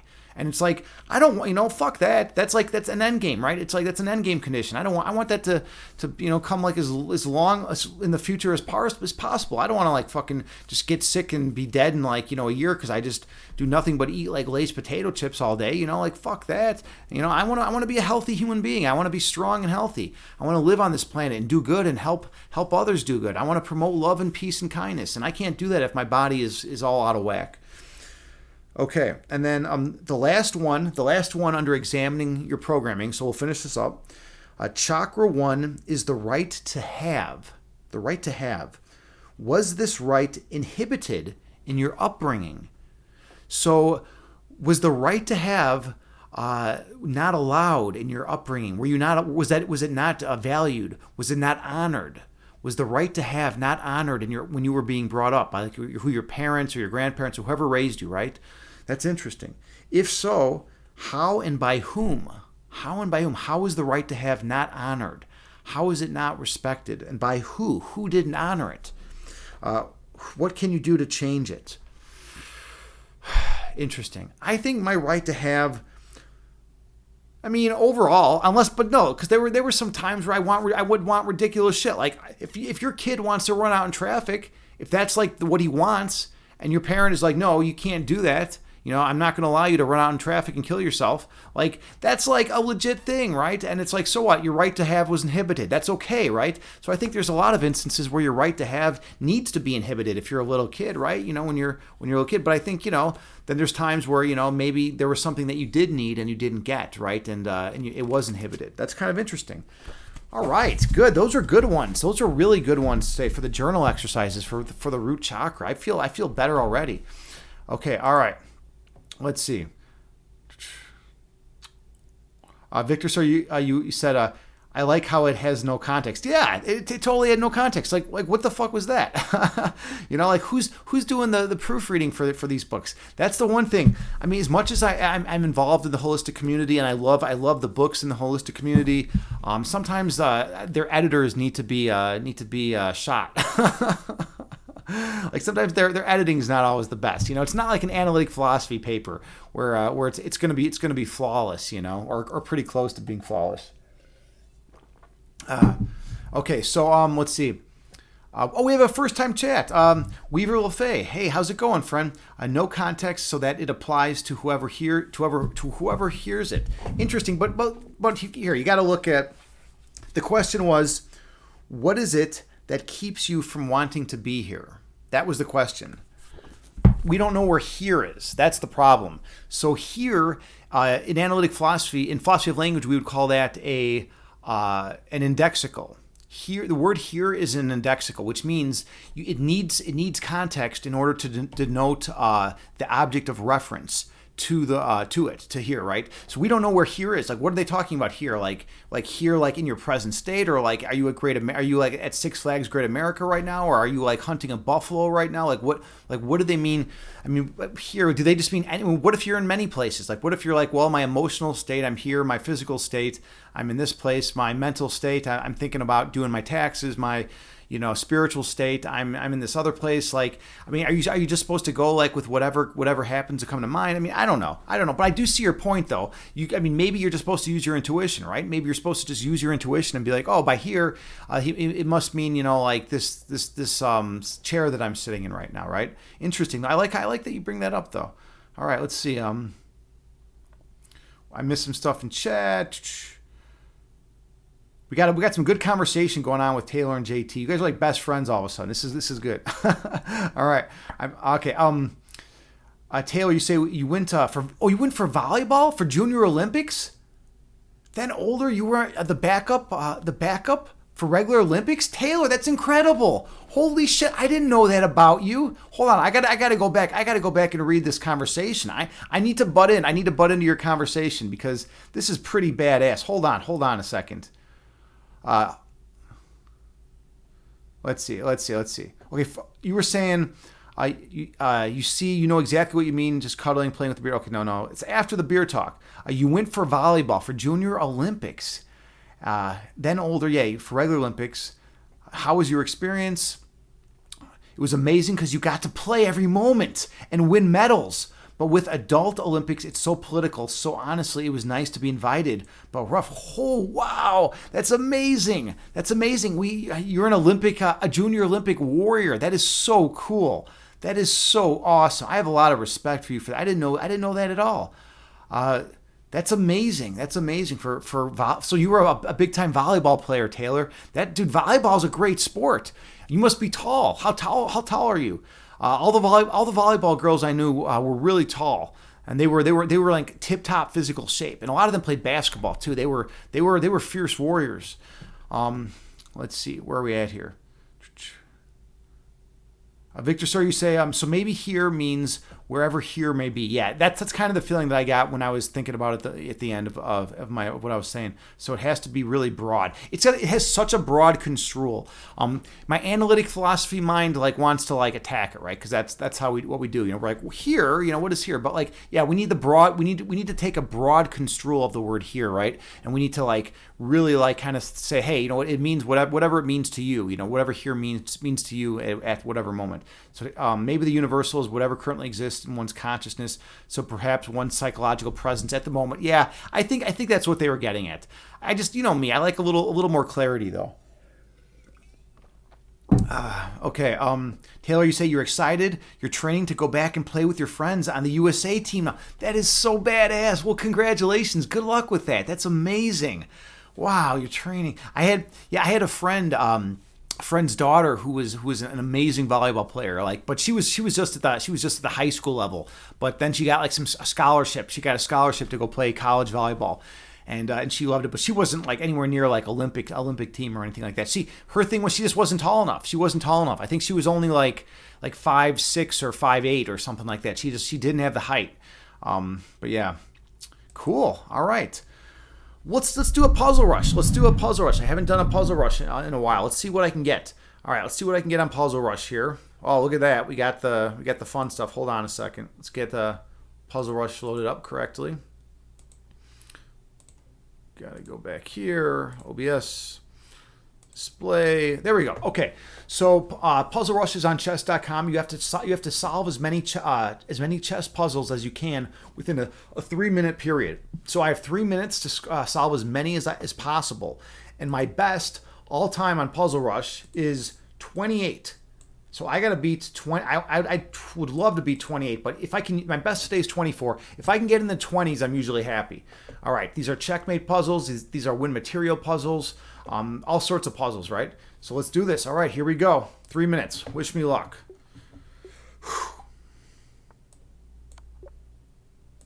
There's a checkmate. Mate. All right. Pick up the bishop. Checkmate in 1. Checkmate. Oops. Yep, no, that is a mate. All right. Oh, I can take this actually because the knight's covering the queen. All right. Okay, I'm going to win the bishop because of the attack. All right, let's see what we got here. Oh, that's a cool checkmate. All right, white to move. We got this knight hopping in here. And then we go with the bishop. And now we have checkmate. That was tricky. That was a sneaky one. All right, mate. Check. Check. Mate. Sack the queen. Sometimes you got to sack the queen. Mate. Oh, this is kind of sneaky. And then because of the pin. All right, you win the rook. All right. Oh, this one I think you just sack. No, yeah, you just sack like this. So there we go. And then we have check and then mate. All right, check, sack the queen, mate. I think we just go here. Yep, mate. And then here we got. Oh, this one's kind of interesting. Yeah, look at that. Because then I get the queen, he gets my queen, but then I get the rook at the end of it. Pretty. That's a pretty one. All right, so we got check, and then we have check, and then mate. All right, so I got to get this pawn rolling. All right, so this pawn's got to get rolling. All right, there we go. Mate, or not mate, but win material. I think we got to do this. Yeah, and then. Oh wow, this is cool. This is cool. I think this is. Is this the idea? No, queen. Oh, this is sneaky. Sack the queen. Oh no, the rook's got to go there. The rook's got to. All right, I can mess up 3 times. All right, so check. There we go. All right. Excuse me. Oh, this is cool. So bishop out, and then the queen's got to take because of the pin. All right. White to move. Check. Check, I believe, and then just attack it. Oh no! Come on, that was terrible. All right. Let's see. It's got to be this. Oh, black to move. It's black to move. I'm falling apart here. Come on. Get my. I got to get my shit together here. Black to move. I guess just take the. Why am I not seeing this one? See, take. Oh no. Oh, 24. That's a great score. All right, I'll take that. 24. All right. That was good. I fell apart at the end a little bit there. But like, yeah, I was rocking for a while. I had a good streak going. Like, what did I have there? I had like a lot in a row, and then I kind of petered out at the end. I think maybe I ran out of energy. But that was fun. That was a good one. Okay, let's see.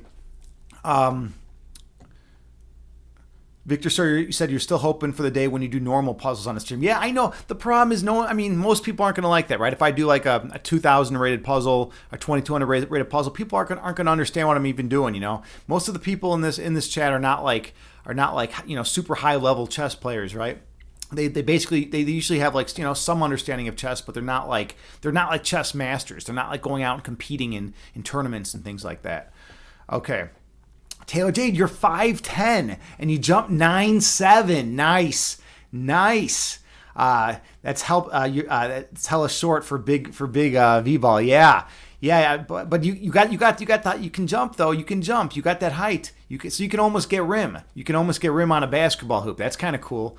That's, I've never been able to slam, but I'm 6'2". I'm 6'2", and you probably get up about as high as I can get up, and I'm 6'2". All right, let's see. Victor Sora, you say super impressive. Not wondering if you can dunk. Yeah, I can't. I mean, I can't dunk. I've never been able to. There was a hoop that had a shorter rim. It was like, I think like 9. It was like 9'6", 9'7", and with like a mini ball, I used to go there, and I think I'd be amazing because I could like get it in there like once a year. But that was it. I don't have hops. I can't. I'm terrible. I'm terrible with vertical hops. I'm like the worst. And the funny thing was, I was when I played basketball, and I would always be, I'd always be hanging out by the rim. I was a post-up player, right? So I would just get down there and I'd rebound like crazy, but I couldn't get real high up there, But I was able to use my body always to get position on my opponent. All right, so let's play a game now. Let's do a chess game. We just did a puzzle. Or puzzle rush. Now I think I'm ready for a chess game. So we'll do a random game on Lichess. Let me get it all set up for everyone.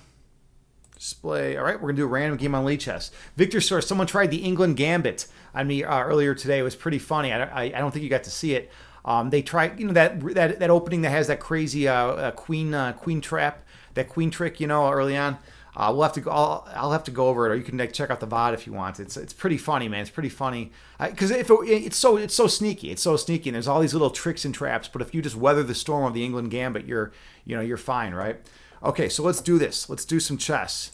All right, this is a random opponent. This could be a master level player, or this could be a complete noob. We will see. We will see what happens. Let's play. Create a game. 10 minutes. 10-minute time control. All right. Okay, I'm going to be black here. Okay, it looks like we're going to probably be going into the French defense. We got this. This is what I play as white. Oh, he's doing this. This is not. I don't think this is the right move. I think I got to attack this immediately. Yeah, you just attack it immediately. You don't fuck around with this. I believe this is like the correct way to play against this. So I'm ahead in development. Look at this. I'm black, and I'm ahead in development. This should never be the case. Black should never be ahead in development this early on in the game, right? I do have a weakness here, though. On B7, notice this hole on B7, right? So I have this isolated pawn, right? But at the same time, like I have a piece developed, and I have a center. He doesn't. This is pretty damn good for me. All right. So let's see. I'm one move away from castling too. I might just go and castle. And just fucking make this guy play some chess. He's probably looking at something like this. Yep, that's what he played. That does nothing. I'm not concerned about that move at all. Now I'm playing bishop right here. I'm playing bishop to d6. All right, so he's going with that. That's fine. Now I could push the pawn. I could push the pawn, and then with the idea of bringing my my bishop here and getting rid of my light square bishop first. Let's do this. So this is my idea. All right. So I'm pushing the pawn, and then I'm going to get my bishop here and hope that he takes, or I'm going to be able to force a trade of bishops, I think. And then because my light square bishop is going to be a bad bishop because my pawns are all on light squares. So I want to get rid of it. His light square bishop is his good bishop. Right? Notice, you want to notice what color squares your pawns are. Notice how my bishop's trapped here, right? All right, so he's doing that. So I think now I just develop my light square bishop. right, we'll do this. Oh, no, we're good. All right, I thought I was falling for a trap there. So now if he takes, I'll take, right? So that's just how it's going to be. He takes, I don't have pre-moves enabled, so he takes, I take. So I'm trading off, I want to trade off my bad bishop for his good bishop. That's the whole idea here. All right, he's taking his time. He's in the think tank. I'm also one move away from castling, too, which is cool to think about. Right? My king is way safer than his.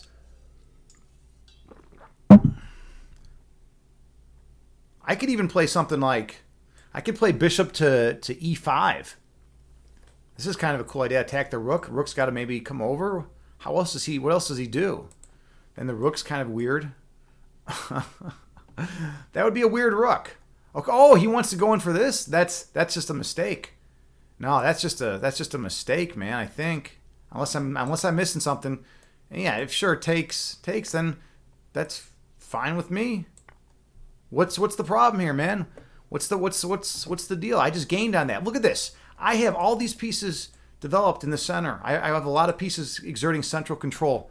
He's got like this one random pawn here, which is just blocking the scope of his rook. And he's got a lot of open space here. I mean, my bishop's ready to like swing over at any point. I'm ready to develop my knight. I'm ready to castle. I'm ready to slide my rook over once my knight's developed. I got all sorts of stuff going on here. Like this is intense. This is intense. And I even got rid of my bad bishop. And he's in the think tank. I'm ahead on time too. I got some things going on. I got this check. You know, if it doesn't do much, but no, then the bishop would just block, and then that'd be a wasted move. All right, I have this idea. Well, I have so many. I got like 10 good moves I can make. Sometimes in chess, just like in life, you have like 10 good moves you can make, and sometimes you have no good moves you can make. This guy's really in the think tank. Look at this. Okay, so now he's developing his queen. He's like, I've had enough of this. So now here's something important to note. I can develop my knight with tempo. What I mean by tempo is in chess, if you can gain time, then that's an advantage. So my knight is now developed. I'm throwing a punch at his queen. So this queen has got to move somewhere. So I got my piece developed for free because there was no time wasted at all with that. Now check it out. So now he's attacking my undefended rook. I can make his position really uncomfortable my undefended knight. I can make his position really uncomfortable by having my rook behind my knight. So now wherever I move this knight to, I'm going to open up a discovered attack on his queen. All right, his position. And by the way, also look what I'm threatening. Look what I'm threatening. I'm threatening this. Bishop over here to e5, attacking the queen. If the queen moves, I'm going to get the rook. This is winning. This is a winning idea. This is a winning idea. This is a really cool idea. Bishop over, knight's protecting, right? So he can't take because the knight will take. If the queen moves, like let's say the queen comes over, I don't know, anywhere else, maybe backs up, then I'm going to come over here and win the rook. I got everything going in this game. All right, well, while he's in the... Oh, he left. He couldn't handle it. 7 seconds, 6 seconds. I can claim victory in 4 seconds. He or she could not handle this. They could not handle it. All right. So that's chess. That's how we play chess here. That's chess on Evolve Yourself TV. That's chess on Evolve Yourself TV. All right. JT, you say, everybody's so tall. You're barely 5 foot. Your hubby is 6'4". We're the ultimate odd couple. But I've always liked short girls. JT, like that, seriously, that's like my thing. Like I've been into short girls. I've had a lot of short girlfriends in my life, so it's okay. It's totally okay. Like some guys, like I know guys that are only into tall girls, and I know guys that are only into short girls. It's just a matter of taste, you know. Like there's going to be some dudes that are going to go crazy for a 5 foot tall girl, and there's going to be some dudes that go crazy for a 6 foot tall girl. Right? It's just how it goes. Taylor Jade, you need to learn the numbers and the letters. You just move your pieces, but you know what you're doing. Yeah, it helps. It helps to use the chord. It's easy. Here, let me show you. I'll show you real quick. It's really easy with the numbers and letters. All right. So okay. I want to flip the board though. Let's flip the board. All right. So the bottom left-hand corner, right, is always A1. So this is the A file, right? So the A file. For white, the bottom left-hand corner for white is always A1. So this here, let's go all the way to the beginning. All right, so this is the A file. This is the B file.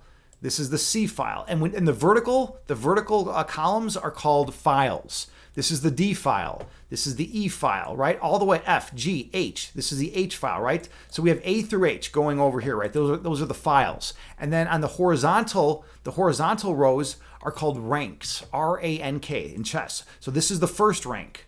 This is the second rank. This is the third rank. This is the fourth rank. This is the fifth rank, etc. There's 8 ranks. So A1, H8, A8. H1, right? And you can see down here, there's the little letters they even have here, like as a cheat sheet, and then, A through H and then 1 through 8, right? So whenever there's a move made, right? This is pawn, right? So you would say P, short for pawn to D4, right? Because, it's on the D file, right? And you go count 1, 2, 3, 4, and this is the fourth rank, right? So pawn to D4, but you don't need to specify it with pawns. You just say D4, and that indicates that it's a pawn move, right? And then here you have E6, right? Because the pawn just came to E6, right? And then you get a C4, right? This is funny that he played this because this is actually the opening that I play. And then you have right here pawn to D5, right? All right, so that's how you do it. Then when other pieces move, like here, this is a mistake for him to play this. In fact, let's see what the computer says about this move. We can actually go into analysis mode. I know the computer is going to say this is a mistake, right? Right now, it says that white has a 0.1 advantage, which is nothing. It's basically even, right? 1 point advantage is a whole pawn. 0.1 is nothing, right? But look what happens when white takes right here, or when white pushes right here. Drops all the way down from a plus 0.1 to a negative 0.4. So yeah, this was an inaccuracy or even a mistake, right? This was a mistake to play this. It would have been much better for them to get development in. But yeah, that's how that goes. That's basically ranks and files. Remember that, and just remember you put the piece, whatever the first letter of the piece is. There's one exception of that though. Knights are N. The notation for knights are N, even though a knight is spelled with a K, right? Because the notation for king is K, because that in king takes precedent. Okay, cool. All right. Let's see. So what else is going on here? What's going on here? Victor, sir, you say you really hope this guy doesn't time out when you defeat him. So many people do that when you play an honest man league. And this guy did it too, right? People do that. It's so stupid. It's so ridiculous. I just consider it bad sportsmanship. It's bad karma to do it. Nope, just evil. You say, as a chess player, do you like the pieces or the board better? Is the power of the pieces captivating, or is it the realm of possibilities with your board? Interesting question. No one's ever asked me that. Let me think about that. As a chess player, do I like the pieces or the board better? Is the power of the pieces captivating, or is it the realm of possibilities?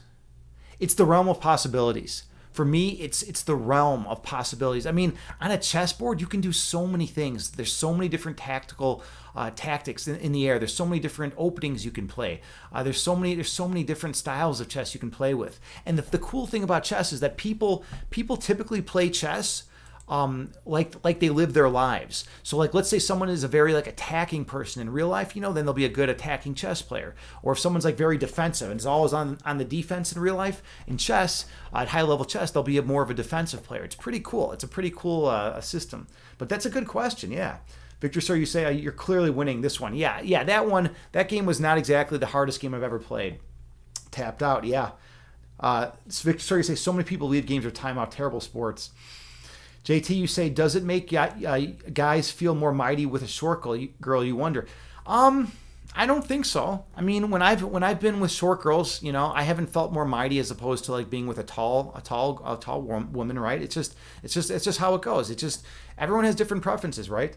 Hey, Kyrie Aegis is here. How's it going, Kyrie? What's new with you? Kyrie Aegis is a VTuber here on Twitch. Definitely check them out. Drop them a follow. Super awesome, authentic human being. Wonderful, kind individual. Kyrie, what's going on with you? What's new with you? Kyrie does long streams. I mean, really long streams. Kyrie was streaming for something like 10 or 12 hours recently. It was crazy. I don't know how you have that kind of stamina. Kyrie's a badass. Kyrie is definitely a badass. You do a lot of Fortnite. I see it's pretty cool that you're into the Fortnite scene. So check them out. Drop them a follow. All right. JT, you say it's been a kind of day, but you're doing better now. Yeah. Nope, just evil. You just said you learned Zugzwang. Yes, Zugzwang. Zugzwang is an important concept. So Zugzwang is when it's you want to have it. You want to have a certain position be set up such that it's your opponent's move. Whoever has to move is actually at a disadvantage. Zugzwang, you can't move anywhere. You got to move, and then you're in trouble, right? But if your opponent has to move, and then it's typically like in end games, right? In end games, you'll see Zugzwang like manifest, right? It's not going to manifest in the opening or like middle game, But like when there's fewer pieces on the board, yeah, that's when it definitely comes into play. All right. Kyrie, you say, no, stop it. No, you're a great streamer. And I definitely want people to come by and check you out and drop you a follow. Okay. Kyrie, you say, you're also a badass. So everyone who is not following, Evolve Yourself, consider the game. Thank you so much for the kind words. I appreciate it. I appreciate it, friend. Okay. I am feeling like doing a quick Wordle. Let's do a Wordle. We haven't done a Wordle tonight. All right. We're gonna load up the Wordle scene. So I got to reload it because, I passed it last night on stream. I'm always proud of my Wordle skills. Now, some people might say I cheat because there are some people that are into Wordle that say you can only play it one way.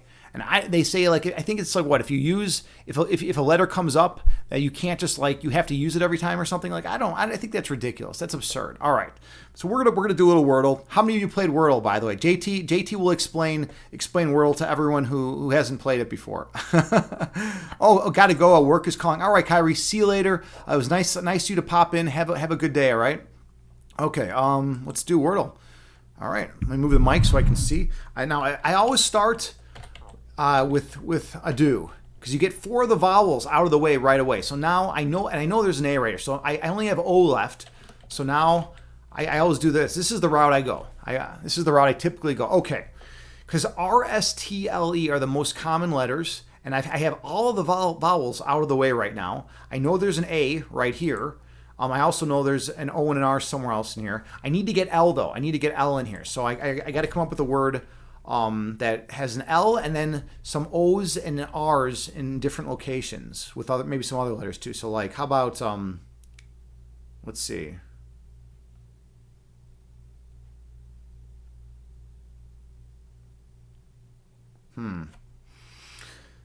This is tough.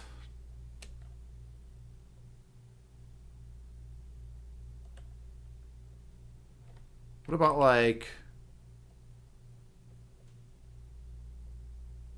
C-O-R... a coral, yeah. Then I get my L out of the way, and then I'll check out a C, and then I'll see different squares on my O's and R's. All right, let's try coral. Okay, all right, good. So I know that there's an R right here. That's what I got out of here. And then the O has to be in one of these two locations. It's got to be the 4th or the 5th letter in the word. All right, so there's an R. So A something, and then R. That's still too vague. All right, too much. So, well, maybe I can work with this. A something R. A something R. It's got to be. And if it's what vowel? It's not a vowel. So A. It's not Q, not W, not P. A-H-R, no. A-J. A-K. AK. Akron. AK. I think AK. There's some words that start with AKR. Hold on. AZR, no. AXR, no. AV. Ever. No, I don't. AB. Definitely AB. That's super common. ABR. ABR. All right, so okay. I want to use K and N to see if those are going to be the letters in that second spot, and then it would be and then we'll throw some other letters in here. How about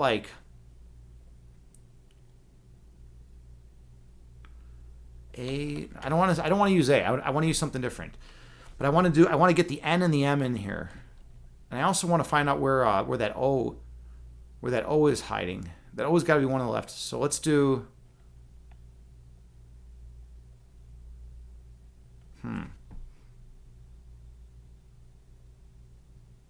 Maybe I'm thinking too hard. I think I'm thinking too hard. I gotta just turn up some letters. I gotta just turn up some letters at this point. Let's do FR.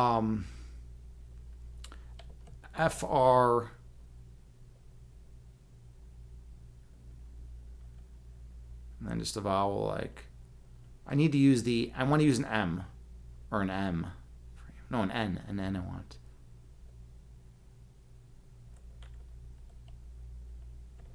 Let's see if I get anything from frown.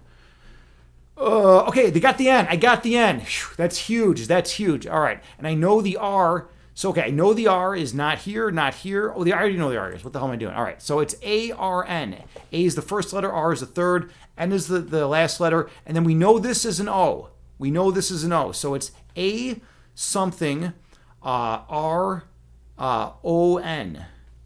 Wait, acorn.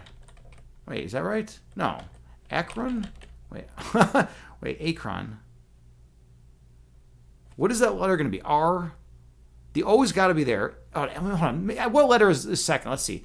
Apron. Oh, apron. Apron. What the fuck am I doing? Apron. Give me that apron. Give me that apron. All right, we got apron. There we go. It's a success. We're victorious. We're victorious here. All right, we got it. I got it. That took too long. That took too long. I don't think I took the most correct approach, the fastest approach. It was apron. Apron was it at the end of the day? I don't know. I was just throwing out words there. Aaron, yeah, I don't know. There's some weird words in the dictionary, words like you've never heard of, right? Let's see. Nope, just evil. You said, oh, you get the vowels out of the way first too. Yeah, I like getting the vowels out of the way. Then you don't have to worry about it. It's like, okay, I know where. So my first two words, I always get all the vowels out of the way. I always start with adieu, A-D-I-E-U, right? Yeah, and I totally hear what you're saying. You play it. That's cool that you play it. Victor, sir, you say, you know what might be a fun group game is Bomb Party, a word game that everyone in the chat can join in on, but you would have to make the room private because a lot of people online use bad words. Interesting. Huh.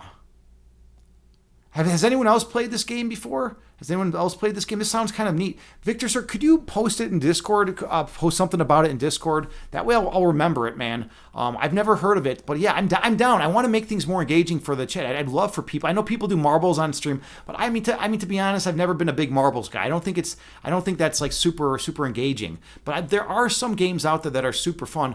So it would be cool if we could all play something. All right, let's see.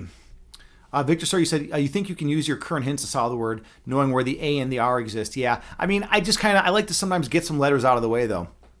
Letters used twice is tough. Exactly, that's the one thing that throws you off, right? When there's like a letter that comes up twice, and sometimes it's like in a really weird spot, you know, like that can kill you. It can kill you, and that's kind of like my one issue with the game. I think they make it a little tough with like letters that can come up twice, you know.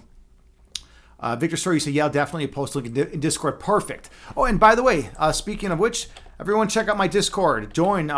You can see, you can interact with the chat, with the wonderful community. There's great people in the Discord. Everyone, come check us out. Come check us out. I have some poetry in there. I have some of my Bikram yoga stuff in there. I talk about philosophy. I have some of my philosophy papers in there, and there's just a good group of people, good group of people that hang out in that chat. All right. Okay, I think it's time for Spider Solitaire. We're going to get into that. Ever play Nerdle? It's an equation-based game. I have not played Nerdle. That's something I'll have to look into, though. That's kind of interesting. Thanks for the recommendation. Yeah, I'll check it out.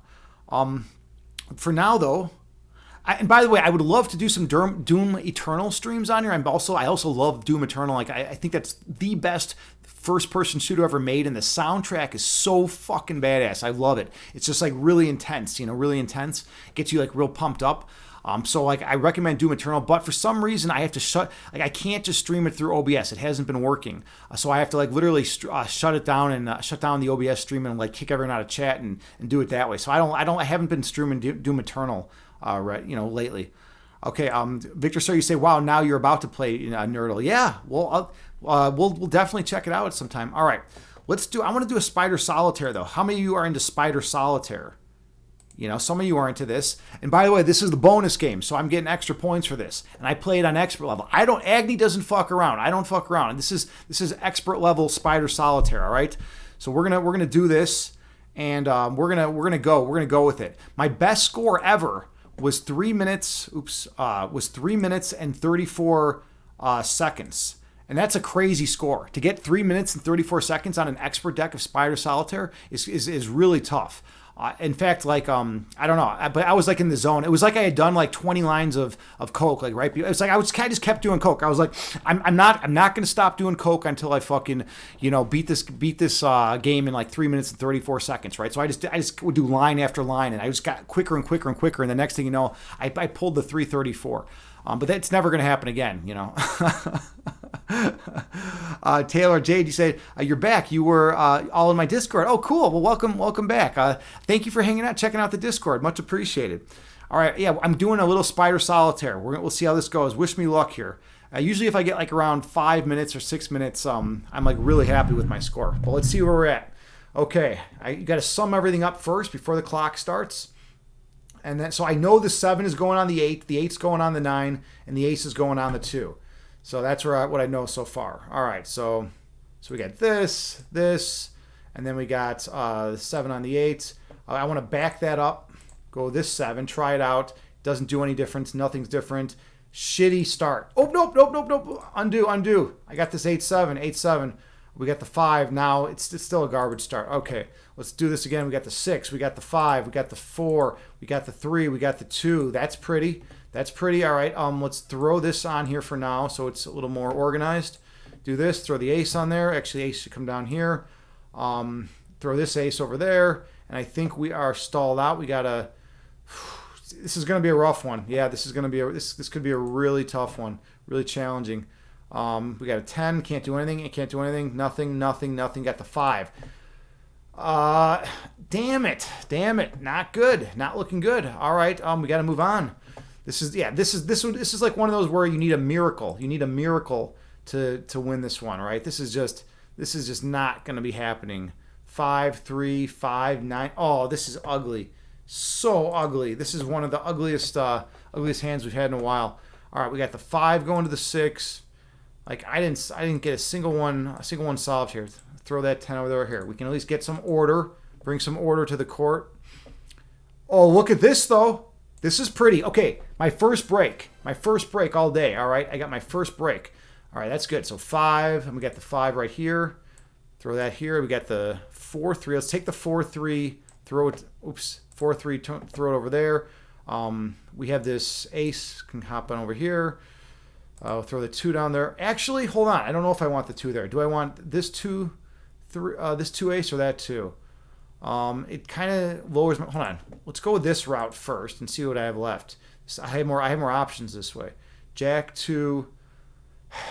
All right. I don't want the jack. I already have a jack exposed. Let's go. Oh, it's another jack. Yuck. All right. Whatever.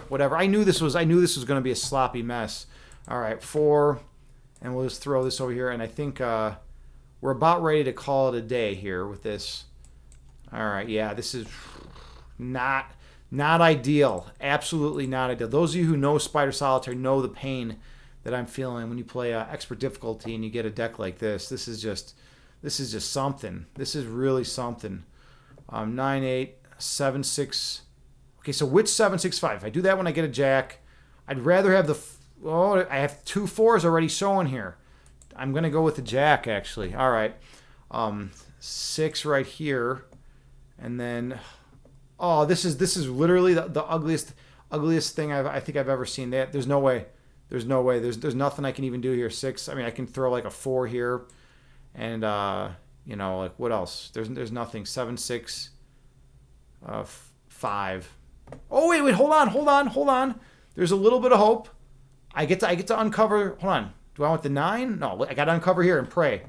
All right, so. Then I guess I uncover this and pray.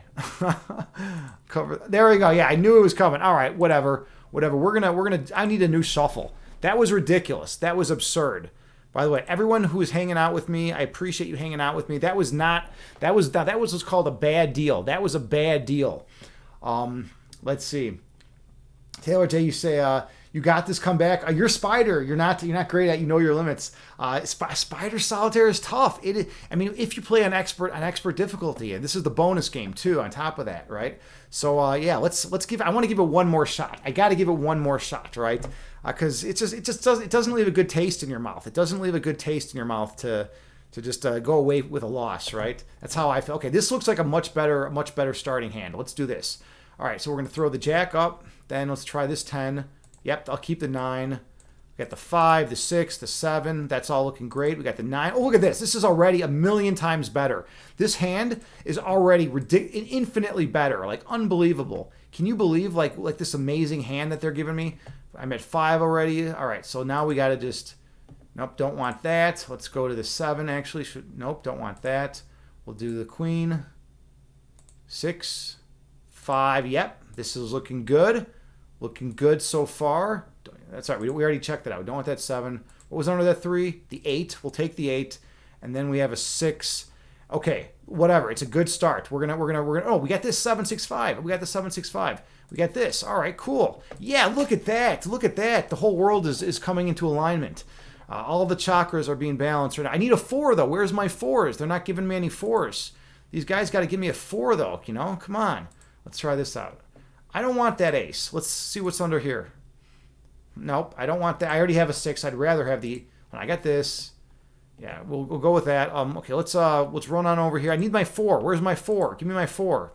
Now that queen's not going to cut it. Do I want to play on or do I want to do this a little bit more? 9, 2. Yeah, that's fine. All right, whatever. Okay, we got the ace though. There we go. We got this. 5. Yep. 10. I think we're stalled out now. 3, 2, 10, 9, 5. There's no 4s. There's no 4s. They don't want to give me a 4 here. All right. These guys don't want to give me a 4. Fair enough. Fair enough. There's the 4. And look, it even came up right where I wanted it. 3, 2. Well, that's pretty. That's pretty. All right. Let's see if I can not hit this ace and try to get like this ace. Is there a way to do that? No. It's not looking like it. But wait, I can get rid of this 5. Yes, there is. I can get rid of the 5. Look at that. Pretty. That was pretty. All right. That was pro tips right there. Pro tips. All right. 9. Let's throw the 9 down there. Do we have another 9? Not 7, 6, 5. We got, what do we got? Do I have anything? Come on. Come on. 10, 9, 9, 6, 5. We got the 4. That doesn't do anything. All right. I think I got to move on. That's sad. That's kind of sad. That was really disappointing. I am going to probably cry myself to sleep at night now. All right. We got the 6, 7, 6, 5, 4. Then we got the 3 we can toss in. Nope. Hold on. This is better. This is a better approach. Yeah, look at that. Now I got the 8. Now I got the 8 and then the 7, and I have an empty. It's really important to get these empty columns here. All right, 7. And now where am I getting my 6 from? So we'll do the 6 from here because then I got the 2 5s I can bring over here. 5, 4, 3, 2. And now I need a 2 and an ace. I could come over here to get it. Or is there anywhere else, anything else I can do? Let's do this. No, that didn't work. All right, I can't. I guess I'm not getting it from anywhere else. So we're gonna go. Oh, I can't even get it from here. That's disappointing. Wait, I can do. Oh, that's a shame. That's a shame. All right, what about under here? You got the 6. There's the 2. Oh, that's amazing. Perfect. All right, we're back in business. We are moving again. We're back in business. All right, so we got the 10, 9, 8. We got the 8, 7, 6, 5. Wait, hold on a second. Maybe this is better. I think this is a stronger idea. Yeah, look at that. The universe is rewarding me. Now we have Jack through Ace over here. We still have some mess over here. I don't have any queens out here. Where the fuck are the queens? All the queens are hiding. The queens are in hiding. Come on, give me some queens. Yeah, here's one. All right. Throw that on there. Yeah. And then we got it. So we need an exposed king, and then we'll get the queen on there, and then we'll get this jack going. All right. So what's the best way to do this? Throw the 4 down there. We got this idea. Where's that? Let's see. 9. No. I mean, there's a couple ways I can do it, but here, well, we got the 3. Let's definitely throw the 3 down. All right, let's just go this. I don't want to waste too much time messing around over here. So we got our king through 9 now. I got this 8 I could bring over. This 8 would probably be better, unless there's anything else I got. That's no. We're just gonna do the 8 over, but I still gotta. Yeah, I still gotta take the 2 and the ace from down here. Unfortunately, I didn't want to have to go that route. Didn't want to have to do that. But, sometimes in life you got to do stuff you don't want to do. 7, 6, 5. This is a little ugly. Yeah, this is now I got some. These aces are killing me over here. These aces are absolutely crushing my soul right here. Nothing. None of these. I guess this is probably going to be best. Ugh, it's so ugly. All right, hopefully I can get something here. So 5, 4. All right, this is looking a little promising. Got the 5, 4, 3, 2 here. Got the 9, 8, 7. We'll do this move because it kind of works out better that way. What queen do I want on the king is a question. What queen do I want there?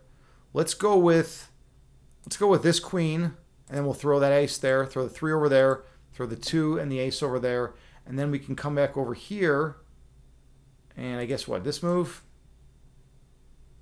Yeah, we'll go with this. And then 7, 5, 4, 4, 3, 7, 6. There's that. There's that. All right, we're making some progress here. There we go. There we go. All right. Now got to get rid of this. We'll throw this 10 and 9 here to try to open stuff up a little bit. 8, 7, 6, 5 for 3. All right, whatever. Whatever. We can take this 2 and this ace. This is fine. I'm not complaining. All right, I'll take a 6. That's beautiful. Because then we got the 5, 4, 3. All right, cool. Let's see, 9. Huh. How to roll with this? This is not easy. Now we have that at least. Okay, there we go. But I actually wanted it here. So let's get that off. All right. So we got this and then this. Yeah. Now it's looking a little more reasonable. Okay, things are looking a little more reasonable. Let's just clear this out to simplify things. It's like when you're solving a mathematical equation, you always want to simplify the equation, right? Everyone knows that from math. You always, if it's like a complex thing you're looking at, you want to simplify, right? There we go. Now we're flowing. Now we got the rhythm going. We got the flow going. Let's move. Let's do it. All right, Chicago style. Move this. Oh no. That was too quick. Oh shit. I got another deck right here. All right. That was too damn quick. All right. I got a little ahead of myself there. It happens every now and then. It happens. All right. Let's see what we got here. 7, 6, 5, 4. Yep, get that in the 8. There we go. All right, now we're moving. Now we're moving a little bit better. 4. There we go. We got that. We got this, that, and there we go. All right. I got that one. It was the bonus game. The bonus game is complete. I am now a bronze Grandmaster number 11. I'm at level 253 on the expert setting. All right, this is great. Bronze Grandmaster 11. I got the fireworks. Look at this. I got the trophy. I completed the bronze card. Life is good. I mean, life, things happen. Right? Life is good. All right. Good work. All right, whatever. Let's go back here. All right, we did it. Okay, back to regular scene. That was a lot.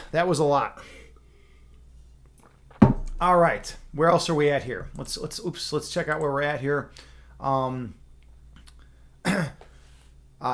Fernal's here. Hey, Ann, how's it going? Ann Fernal is an excellent streamer here on Twitch.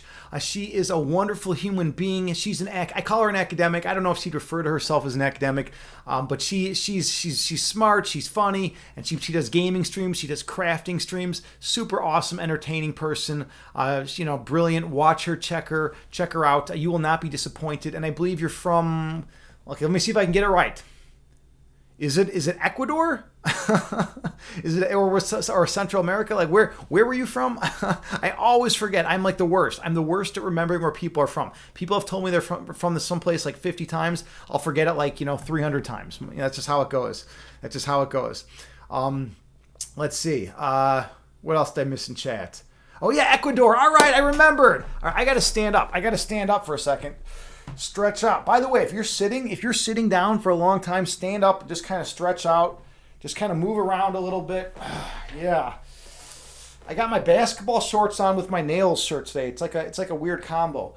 But when it's like 98 degrees out and you're like, walking around outside, shit happens. All right, let's see if I can make this work here. All right, I'm out of focus. When I do this, it goes back in focus sometimes. We're getting closer. By the way, look at that cut. Look at that on my hand. Is that good? Oh yeah. By the way, look at those scars on my hand. Those of you can see that. I have a cool story. Taylor, you might appreciate this. Ann Fernal, you might appreciate this awesome story I have. So notice again these scars on my hand, right? These right here. I was 15 years old. This is a great story, right? I'm 15. Right? I'm wrestling. I was into wrestling, right? And my friend and I are wrestling, right? He's like a big dude, big, strong dude. I was a big, strong dude, for our age, for 15, right? And all of my weight and his body weight, this is the ground right here. All of my weight and his body weight fall on my 2 fingers, just like this, on the ground. So my fingers hit the ground and take all of our body weight. My fingers bend back. They literally bend back to the top of my wrist. My fingers are stuck here. These 2 fingers are stuck here, and my knuckles pop out of my palm. My knuckles literally came through my palm. And I'm screaming. I'm like, oh shit, ah. And I'm like, and my friend didn't see what happened, so he kept wrestling. He didn't even know what was going on. He's like, no, dude, I'm winning. Like, what do you? He's like, I'm not letting you. I'm like, dude, stop. He's like, no, I'm not letting you. I'm like, I finally showed him my hand, and he chilled out and was like, holy shit, and called an ambulance. But that was crazy. It's so weird when you see part of your body that's not where it's supposed to be. It's like a weird feeling. Those of you who are athletes out there, I'm sure you've seen some crazy stuff, right? Taylor, you're an athlete. You're an Olympic, a junior Olympic athlete, right? I mean, you've seen some crazy injuries, I bet, in your life, right? What's like some of the crazy stuff you've seen? All right. But yeah, check out Infernal. All right. Infernal, you said you saw the stream was on and you came by and said hi before bed. Well, hey, we're happy to have you. Welcome in. It's come on in and get a. We already did the meditation component, and now we did the chakra balancing. We've done chess. We've done Wordle. We've done Puzzle Rush. We've done all sorts of stuff. We did Spider Solitaire. All right. Yeah, Spider Solitaire. That's what I'm into. I love Spider Solitaire. It's just like a nice chilled game to play if you're like winding down for bed. I highly recommend it, and it's everywhere. Like Microsoft has the version that I play, but there's a lot of different versions out there. And you said you haven't played Solitaire in years. You play Mahjong. Cool. Yeah, I've never played Mahjong. But I'm a Solitaire guy. Spider Solitaire. It's the only one though I play. I don't play all the Solitaire. It's just the Spider one. Yeah, Ecuador. I'm glad I got that right, though. I'm so glad I got that right. Like that now, and now I will remember it. All right. And for you say you're laying down in bed, PJs on, cuddling your stuffed animals because it's cold. It's cold there. Jeez, it was like 96 degrees Fahrenheit where I'm at today, and you're like freezing. You're freezing in Ecuador. That's crazy. It's so weird how it's like that. Taylor J, you say, oh my God, yes, that's a savage story. Yeah, right. I mean, athletes see weird injuries, right? I mean, I used to play softball. You see guys all the time dislocate their shoulder. That's like a real common softball injury, right? You dislocate your shoulder, and it's like, you know what they do? They don't go to the ER. Like at least when the guys that play out near me, they don't go to the ER when they dislocate their shoulder. They go up to a goddamn pole. Let's say they're like my arm's a pole, and they smash their shoulder into the pole. They smash as hard as they can. They fucking smash their arm into the pole to try to pop it back into place. It's crazy. It's like I've never gone that route. That route is not the route that I'm ever going to go if I dislocate my shoulder, unless it's like necessary. I'm going to go to the ER. I know the doctor is just going to do the same thing, but I'd like rather have a doctor do it. I don't like the old, smash it into like a pole or a tree or something. I don't like that move. By the way, it just started pouring where I'm at right now. Like the rain is coming down crazy. All right, I need more water. We're gonna take a quick water break. I'm gonna grab a little bit of water, and then I'm gonna run to the washroom too. I will be right back. Hang tight.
We are back. We are back. All right. We are back, everyone. Exciting. We are back. We are ready to go. Let's see. What did I miss in chat? Taylor J, did you say worst one you saw was volleyball? We always yell out ball when someone's jumping and a ball is rolling so no one jumps on it. This girl jumped anyway and she landed right on the ball. And she had her ankle's braces on, so instead of her ankle getting hurt, it snapped up her shin. Oh shit, Taylor. We all just saw her legs sticking out. She fell and she didn't even notice. She looked down and passed out. Holy shit, that must have been the same. Looked down, realized, and then passed out. That's crazy. Yeah, I mean that's one thing. Athletes always see crazy injuries, right? We've seen a lot of injuries. I was always an athlete growing up.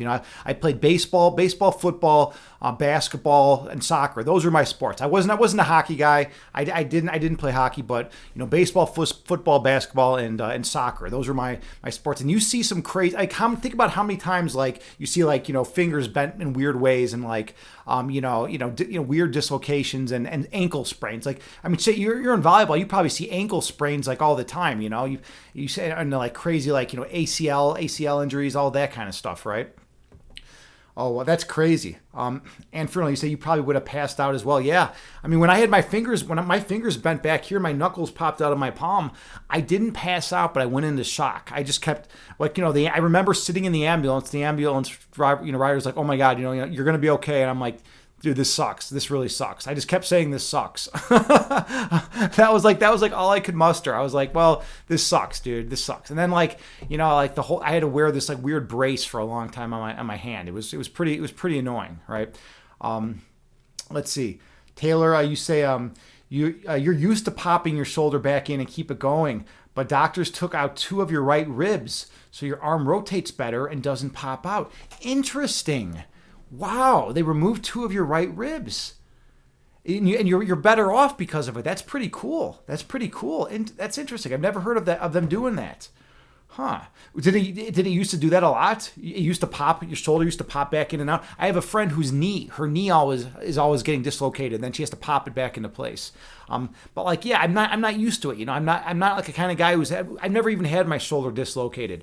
But I just see these big dudes going up to trees, and they're just their shoulders just hanging there, and they're just bam, and smashing their shoulder into that tree and then just popping it back into place. They're like, "Hey, we don't have to pay the ambulance bill now. We don't have to pay the emergency room visit bill, right?" Let's see. And Fernal, you say, and by the way, thanks again about the. I think you said something about the shirt earlier. Yeah, 9 Inch Nails is maybe my all-time favorite band. I have seen them perform 11 times, and every single performance has been maybe the best performance I've ever seen in my life. They're fucking incredible. They've influenced me a lot. Someone actually wrote this is cool. Someone wrote a philosophical dissertation on the downward spiral. 9 Inch Nails, the downward spiral, and you can find it on the internet. It's pretty awesome. They've definitely influenced me a lot. Taylor, you said you had to catch her and her blood was all over you. Wow. Her mom was just frozen and didn't even know how to react. That must have been such a crazy experience. Yes, in volleyball, it's MCL, ACL, and broken fingers. Yep, you're going up to try to block, and the ball just gets smashed right in your finger, right? And just you break your finger or whatever. Yeah, broken fingers, MCL and ACL. That makes sense. That definitely makes sense. Yeah. Or rotator cuff. Yep, rotator cuff too. It's funny. Volleyball is a cool sport, but I don't know why they don't publicize it more. When I was think about how they have the NBA and the NFL, NHL, all that stuff. That stuff gets a lot of popularity, but they don't do volleyball a lot, man. I think volleyball is really cool. When I get to see high level volleyball, I'm always impressed as fuck at the way you all can play. You guys, you're incredible. You can do stuff that I never could. The formations, and at every place you got to do something totally differently, and all the tricks and traps you guys run. It's kind of I look at it as like a major chess match. Except it's instead of one person versus one person, it's a team versus another team. And you said 9 Inch Nails is your second favorite after The Cure. Okay, cool. Well, The Cure and Nails go hand in hand. Yeah, and The Cure is incredible. What else can you say about the Cure, right there? That's cool that you're into them and you're into Nails. Yeah, I mean, Nails is coming to Chicago this year. They're going to be playing at Riot Fest, and I'm still uncertain whether I'm going to go. So, I mean, I'm not a huge fan of a lot of the other bands that are going to be at Riot Fest. So, like, I don't know if I want to bother, because if you go to a concert, there's like 20 bands. There's 20 bands performing. Like, how long is Nails actually going to perform for, right? Okay, I think we are ready for another chess game. Let's see if I think I'm perfect today. What am I, 3-0? JT, you got to keep count. Am I 3-0 today? Let me go over here and try to load it up. See where I'm at with chess. I think I'm 3-0. JT, is that accurate? Come on, JT. Help me out here. Okay, and well, hey, thanks again so much for stopping by. It was good seeing you. Have a good night. Have a good sleep. Sweet dreams with you.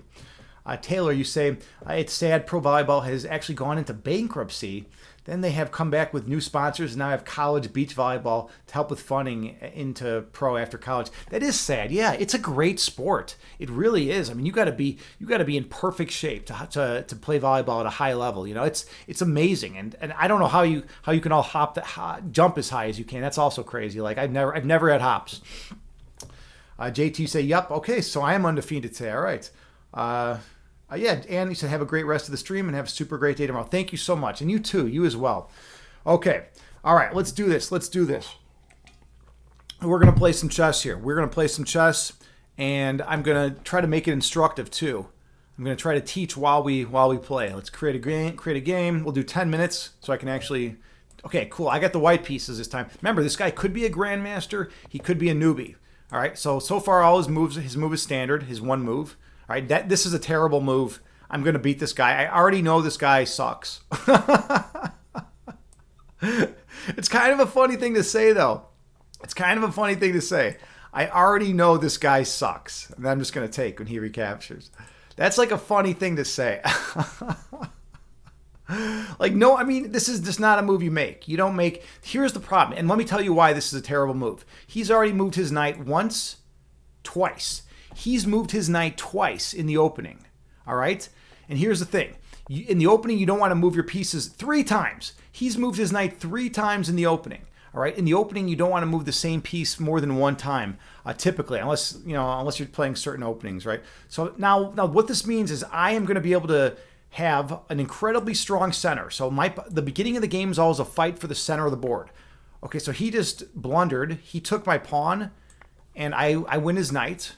When I pushed my pawn to e4, it opened up a discovered attack here. So now I can just either back up my bishop and then take, or just take right here even. This is kind of interesting. So do I want to back up my bishop, or do I want to win this pawn? If I back up the bishop, he takes, I take. My knight is going to be in a great square. My bishop's going to be in a great square. If I take the pawn, I'm up a pawn. But I have double pawns here and they're isolated. I'm going to actually just back up. I'm backing up. Now, if he takes, I'll recapture with my knight, and my knight will be moving forward. And by the way, this is a great diagonal for my bishop to be on, right? Because it's eyeing this weak square. This f7 is a weak square for your opponent, right? Because they only have 1 piece defending it, the king. So you want to try to load up pieces on f7. Okay, so he sees that threat, or she sees that threat, so that's... So now the bishop's not going to be as strong. But I think I might actually take. Now, because then they'll recapture with the pawn. No, I'm just going to hold off. I'm not going to, I will do nothing of the sort. Scratch that. All right. I will do nothing of this sort. Hold on. If I bring out my knight, my opponent's got bishop down here. And then how do I defend this pawn, I guess, is the thing. All right, let's just... No, you know what? I'm going to go space-hungry mode. All right, I want to go super space. No, that's not quite going to work. I'm just going to play solid. What am I doing? But then I got to move my queen to defend the pawn, which sucks, but all right, whatever. So I'm expecting him to bring his bishop down to b4 right now. That's what I'm expecting. pinning my knight to the king. Now remember, if your knight is on the same diagonal as like a bishop like this, it's called an absolute pin. You can't move your knight anywhere because you'd be putting your own king into check when this knight moves, right? So I'm expecting him to bring his bishop down here. That's like a solid move for my opponent. Other ideas, he could bring out his knight to c6. This could be done, but it's a little weakening. It's a little weak. This is the kind of stuff that's done here, though. All right, what's he doing? He's thinking hard. He's in the tank. This guy's in the tank. All right, let's come back. Let me come back to chat for a minute. All right, how are we doing here? Taylor, you say Evolve is undefeated. Yeah, today I haven't lost yet today. Okay, so he did the move I said. All right, let me go back. I got to go back to that. Get out of here, OBS. I got to come back here. All right, so yeah, he did the move I said. Okay, so now I have to defend the pawn or push it, right? Because he's looking at chop, right? Then if I take, then he takes, right? So that's what he's looking at right now. So I could push the pawn, but then I'm a little bit, no, he actually can't come here because my knight's here now. So now I'm okay. Well, hold on, push, and then he does like a break. He tries to break at it. I could develop my bishop here, which would be kind of interesting. I kind of like this play. I want to push. This looks kind of interesting. I don't know if it's I don't think it's probably objectively the best move. Like the computer would be like, no, that's not the best move. You should have, moved your bishop. But look, I also have this kind of weird threat. Bishop over here. And if the pawn comes, take, well, and then his king side's going to be in shambles. His king side structure is going to be in shambles, right? If that happens, right? I'm also looking at castling, right? Getting out of this pin. Because right now, the bishop's pinning the knight to the king, right? There's a lot going on. I'm also ahead on time. We got that. Or I'm not ahead on time. He's killing me on the clock. Wait, hold on. Is it even updating? The clock's not moving. Hold on. The clock. Why is the clock not moving here? Let me go back to the game. Oh, it's my turn. It's my turn. What the fuck? Can you all see this? Yeah, he moved now. Now the clock's moving. All right. I gotta like at least pay attention somewhat, right? All right. So let's see. I do have this shot right here, and then push. And then take, and then back up, or even back up down to here. Oops, too many arrows on the board. Or I have, what else do I have? I could just castle. Yeah, I'm just going to keep it simple. Just keep it simple, right? Castle, right? It's a good defensive move, right? My king now has plenty of defenders, right? It's got a pawn. It's got a knight defender. He's nowhere near from getting an attack on my king side. But I do want to get this pawn break it eventually. I might see if he's going to take my knight now. I might do what's called give a question to the bishop, pose a question to the bishop. So let's see if he's going to. There's something better I could do. I have ideas of this and then pushing out. Like that's kind of my idea though. That's what I've been going for. But I can't do it yet because his knight's clamped down. My queen's defending. I'm okay. I can do it. But then. I want to get that. All right, let's try it. Let's go with it. Wait, I didn't even make the move. I did the arrow. I just wasted clock. I did the arrow, and I like to show you guys, and I didn't even make the fucking move. Now, I'm hoping he takes this damn knight so I can get rid of his dark square bishop. All right, so now he's trying to get a little ridiculous. This guy's just getting really ridiculous right now. Like, I don't know. I don't know what's going on. He's going to come after my bishop, and then my bishop will reroute to a square that I'd rather have it on anyway, so that sounds beautiful, right? Look at this. He's like, oh, I'll do this, and then I can be like, well, I got that, and now my bishop's on a better diagonal. All right, I got to shut up and actually, I got to shut up for a minute and actually play the game. I want to expand on the king side.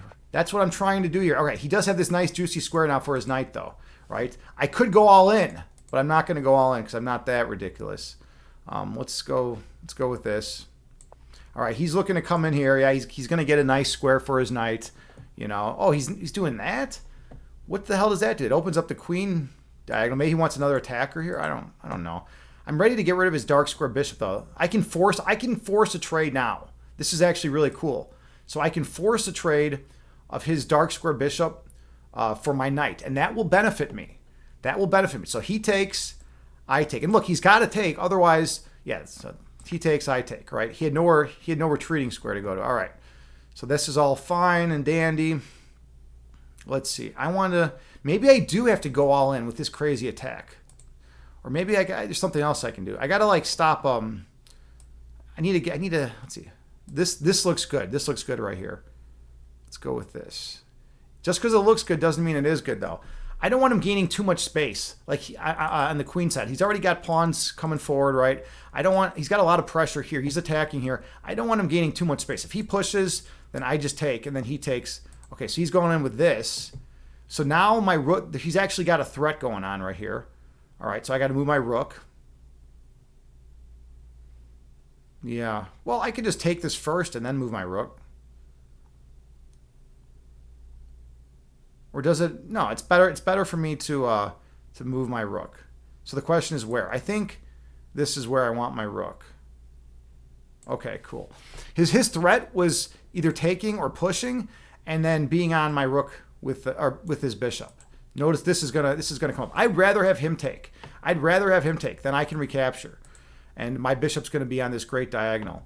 Yeah, we'll see. He's actually playing good. His initial moves are really fucking garbage. But he's playing like really good ever since. And I'm getting killed on the clock, so I gotta like stop messing around. I'm getting murdered on the clock. He still hasn't castled too. All right. I might have to shut up. It's hard for me to shut up in life, but I might have to shut up and play some chess.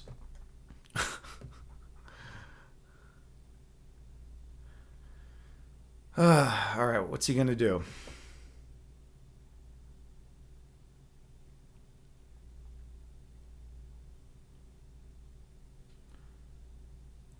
I'm looking at getting my bishop down here to c2, and then even getting this push in. I can't quite do it yet, though. I need to get like my knight helping out or something.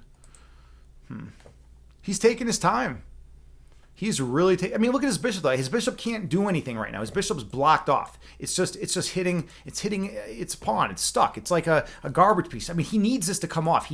But it would. So here's a cool situation. This is a situation where if I take, it benefits him.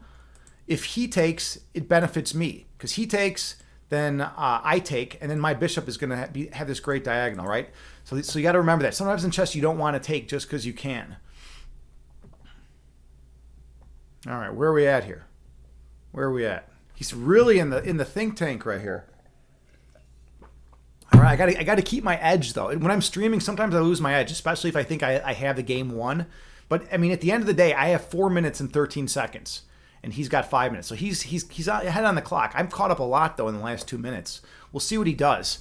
We'll see. I mean, he's got here's the ideas that he has. He's got knight to f5, right? This is a real strong idea. This is a great square for this knight to be situated on, right?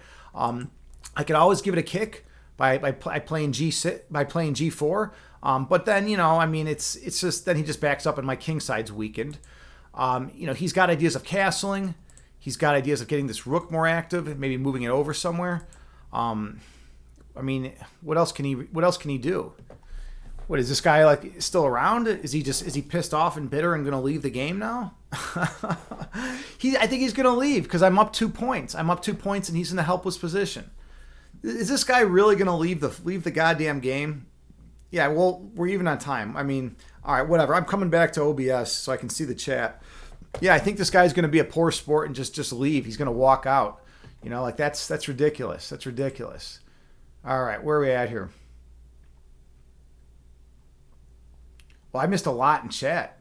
Okay, Victor, sorry, you say, ever noticed how there are more airplanes in the ocean than submarines in the sky? Ever noticed how there are more airplanes in the ocean? What do you mean there's airplanes? Like what is this, planes that have gone down you're talking about? Planes that have gone down? Wait, and submarines in the sky, I can't handle this. I can't handle it. All right, you're throwing me off here, man. Taylor, you actually see a lot of subs in the sky when you're laying out on the beach. Yeah. I think it's Victor, sorry, you think it's plain to see. Whew. All right. That's good. It's good. I appreciate it, man. I like it. That was good. Yeah, Taylor, that was a good one. Victor Soar is no slouch. He's got a good sense of humor. He's got a quick wit. He's a brilliant dude. He's got a master's in psychology, I believe, and I think he's going for his PhD. He's trying to go for his PhD in psychology now. He's just an awesome dude, and he's a good chess player. Victor Soar, you're all about those dad jokes are pretty good sometimes, right? Taylor, that joke was first class. It absolutely was. Yeah, and you should check out Victor's YouTube videos, right? He's got some great. Oh, he does dad jokes. He's also got the 4-person chess, the team chess, which is cool on there as well. Yeah, Victor, so you can post your Discord in here if you want. Post it to the chess channel. It's cool. All right.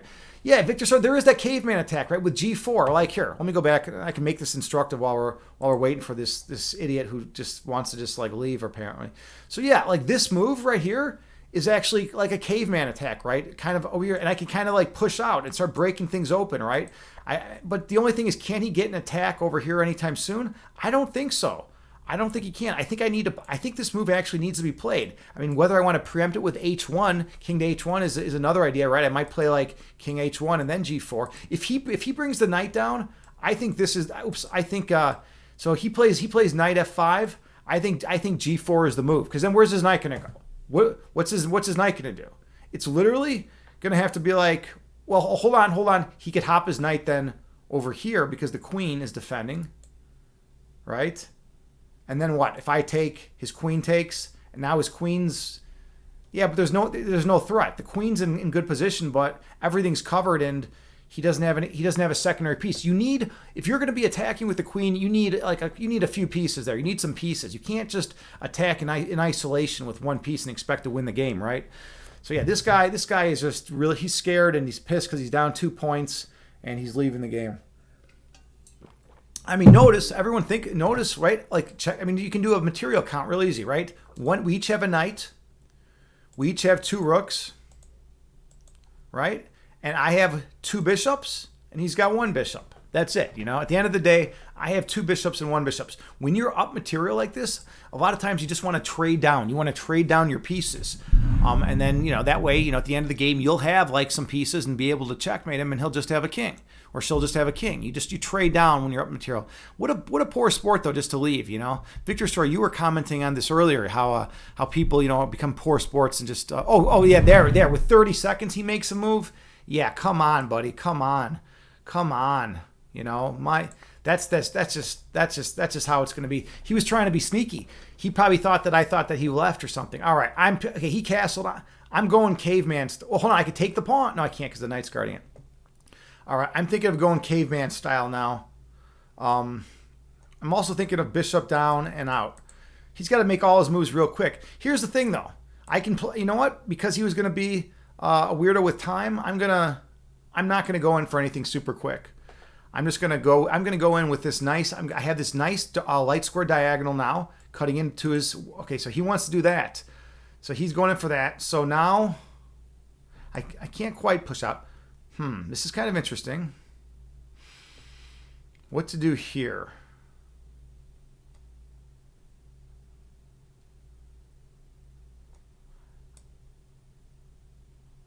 I'm going to go in for this. I'm going to really try to bust this open. Victor, so like you said, man, caveman style. We're going to do this caveman style. All right. Oh, he's going to have 2 pieces on that pawn, though. All right. Take. So I need a second defender. Can't move my knight. Well, let's get let's see. I can do this. Hey, hold on a second. No, this doesn't quite work. I'm going to move. Let's throw a punch. Let's throw a punch at the rook. Yeah, my bishop is well. Hold on. Yeah, let's throw a punch at the rook. Look at this nice diagonal now. Look at this nice diagonal. That's a beautiful diagonal. He's got 8 seconds. What's he going to do? All right. Now it's just time burners. I'm just going to burn his time, and he's going to have to just lose, and that's that. By the way, my bishop could come over here. This is kind of a cool square for my bishop to be on. My rook could come on over to B1, and I could exert a lot of pressure. I could start exerting a lot of pressure on B8. All right, okay, game over. Good game. Except the guy was ridiculous with the time scramble. All right, cool. So what do you all think? I'm still undefeated today. I'm still undefeated on Lichess random random stuff. Let's see. Victor Sergey say this is why you don't play on Lichess. Yeah, I got him. Yeah. You don't get it. The meta in Lichess, Anon is to time out or leave. Yeah, it's so stupid. You up and after Bishop A4, you win. Yeah. Right. Bishop A4 is going to be super strong too. Oh, Bishop A3. Yeah. It's Bishop A3 move. Exactly. Like this Bishop A3 move, that was no joke. That was no joke to be able to have the bishop on that dark square diagonal like that. All right. Cool, man. Cool. Everyone. All right. All right. Let's see if I can actually post one good Puzzle Rush score today. I have not done any good Puzzle Rushes today. I think the best I got was I got a 24. I would love to be able to beat 24 though. That would make my heart warm. That would make my heart warm if I can beat 24. My high ever is 28. So we're gonna do Puzzle Rush, and I'm gonna not do much commentary while I'm doing it because I'm gonna really focus in here. All right, let's do it.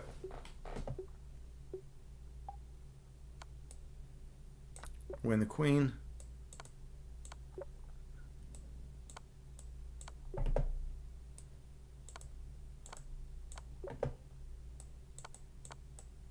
Oh shit. Mouse slip.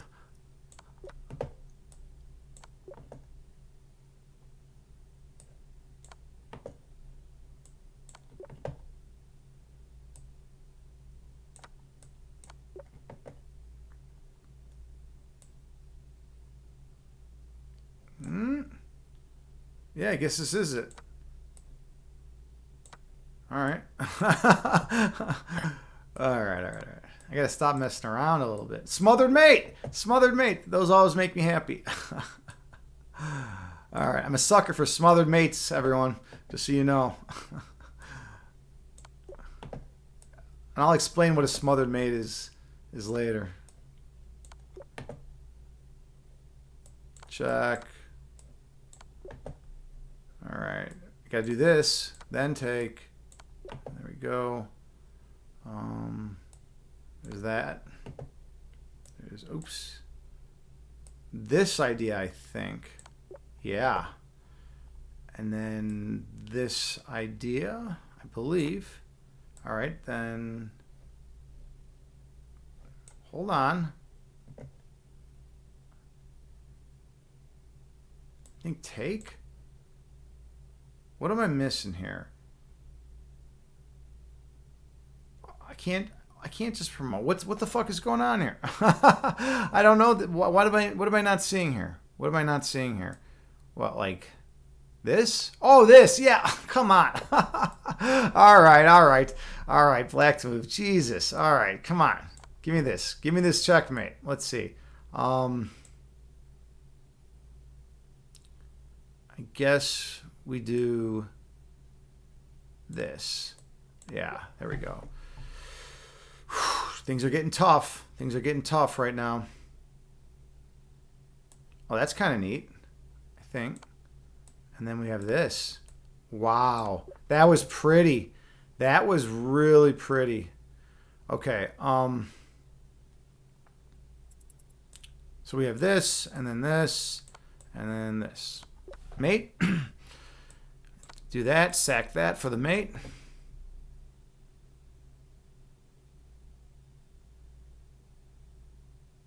This one's got the feel of being sneaky. Let's see, take, and then just discovered. Oh shit! Take, and then this, mates, quick, got it. Whew.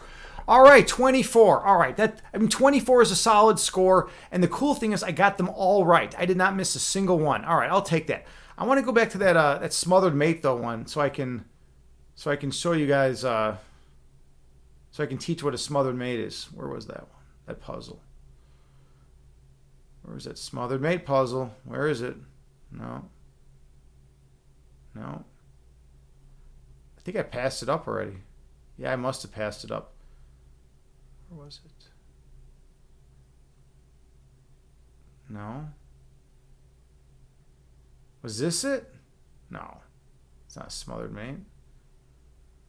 Okay, well, whatever. Smothered mate is a situation where you move where you attack the opponent's king, usually with a knight, and all their pieces are blocked in by their king, or all their pieces are surrounding their king, and they can't move their king anywhere. Their king is blocked in, and it's checkmate. The king can't move; it's smothered by its own pieces. For some reason, I couldn't find that there, but yeah, it was a pretty perfect game. It was nice to have all those as wins. Okay, all right, so I think that's about it. I'm pretty happy with what we've accomplished today. We had a great guided meditation, great chakra balancing session. We did we did some philosophy. We did a ton of chess. We did Spider Solitaire. We did Wordle. This was excellent, and it's just about 3 hours, just about a 3-hour stream. So thank you all so much. I appreciate everyone in here. I love you all unconditionally. Let's see who's out there streaming. Oh, this is perfect. This is the most beautiful. I know exactly who I'm going to raid.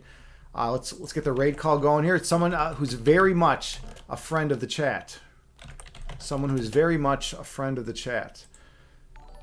We are going to raid this person. Oh no! Last night's ghost! I was literally going to raid you right now! What are you doing raiding me? I was literally typing out the raid city raid call to raid you now. You're raiding me. Oh my God! Welcome in, raiders. Welcome in. If you were 5 seconds, slower, it would have been me raiding you. You beat me by 5 seconds. Oh, now I feel obligated. Okay, those of you who don't know me, my name is Agni James, and I stream primarily guided meditations on Twitch. I also have a master's in analytic philosophy, so I stream a philosophy of mind, philosophy of science, and metaphysics discussions, and we do philosophy. And then I also am a chess instructor in real life, so we play chess, and I do chess instruction, I teach chess lessons and play chess puzzle rush. So thank you so much for coming in. It's Mr. Paul. Thank you so much for the follow. Much appreciated. Namaste, friend. Last night's ghost. How was your stream? What were you doing tonight? What were you up to? You beat me by 5 seconds. 5 seconds. I was just about to raid you, man. Well, next time it'll be the other way. It all evens out in the end. What were you streaming? I know. Don't feel you have to stay. We can totally do a chain raid. No, I'm gonna stay. I'm fucking staying now. That's it. I'm staying. I was gonna be done. I'm gonna stay. Maybe we're gonna do a second meditation. We'll see. We'll see how it goes. We got a lot going on. So we were doing some chakra balancing earlier. I have the Sevenfold Journey, Reclaiming Mind, Body, and Spirit Through the Chakras. And this is the book that I used when I was in a chakra balancing group a while back. So we've been doing that. We did that earlier. Those of you who don't know, Last Night's Ghost is a phenomenal streamer here on Twitch. She's one of my favorite people on Twitch. Super kind, loving, caring, authentic person. And she's funny. She's dark, but she's funny. She'll get a little bit dark with her humor. She does stuff like scary stories. She does stuff like showing horror flicks, right? I like the B horror flicks, like old trauma flicks and things like that, right? So she's a phenomenal streamer. Definitely check her out. Drop her a follow. She's wonderful, and it's great to see you back. I haven't been seeing you streaming as much lately. What's been going on? What have you been up to? It's Mr. Paul. You say yeah, she's pretty awesome. She's totally awesome. Last Night's Ghost is incredible. What have you been up to these days? Last Night's Ghost. I've been doing a lot of chess here on stream. That's like my new thing. All right. Well, anyways, check her out, drop her follow. So I'm going to do a quick puzzle rush. You said you just came back from vacation. You missed 3 streams. So that explains why I haven't seen you around. You're on vacation. Yeah. Doesn't it feel weird when you like I've been streaming consistently and then you just stop streaming for a while? It's like a weird feeling. You get back into it. You're like, hi, I'm Agni James. Like I'm a streamer here. Like, how's everyone? It's like you kind of forget the flow of it. Streaming's a very flow activity, and people who don't stream, I don't know if they know that about streaming. Like when you stream, you got to get in the flow. You got to get in the rhythm. You got to be on top of things. You got to be ready to look at chat and know what's going on in chat. There's a lot of stuff going on, right? You played a new game, Super Seducer. Ooh, Super Seducer. That sounds interesting. That sounds very interesting. And this was your first long break from stream since you started. Wow. Okay. All right. Yeah. So, it's weird, right? Did you feel off? Did you feel off initially, or did you just kind of flow right back into it? Were you immediately like, hey, I know what to do. I feel great. Like I know exactly what I'm doing. Or did it take a few minutes to kind of get back into it? Let's see. It's Mr. Paul. You said we learned a lot about ourselves tonight. Yeah, you can do that in last night's ghost streams. You can learn a lot of. You will learn a lot about yourself. It's pretty cool. You get to go within to some crazy places, right? You get to confront some inner demons. Here we do guided meditations, and we confront our inner demons that way. Last night's ghost helps us confront our inner demons another way. A lot of seductive tips tonight. Oh, all right. Fair enough. Yeah, that's always good. That's always good. It makes for a lively chat, right? It makes for good content. You're good at creating good quality, entertaining content. Last night's ghost. You really have a knack for it. You have that radar. You know that refined streaming content palette. You know what people are gonna like and what people aren't gonna like. All of our demons get beat down here. Yep. That's just how it goes, right? We got to conquer our demons. We conquer them. Sometimes we have to just go in and throw punches. Sometimes we have to just do meditation. Sometimes yoga. There's different ways we can do it. Okay, all right. Let's see. You're too kind. Thank you so much for the raid. Much appreciated. All right. We're gonna do a quick puzzle rush. So the last score I got was let's do a game actually. Let's do a game. We're gonna do a chess game. So I'm a chess instructor IRL, right? And so I do it for a living, and I also do lessons on here too. If anyone wants to play chess, we can do that. Otherwise, we're gonna do a quick chess game on Lee Chess. All right, and I'll make it instructive in the process. Let's see. You must raid and run. Hey, no worries. I raid and run all the time. It's like it's hard to raid and stick around because it's like you're done streaming, you're ready for bed or whatever, and now it's time to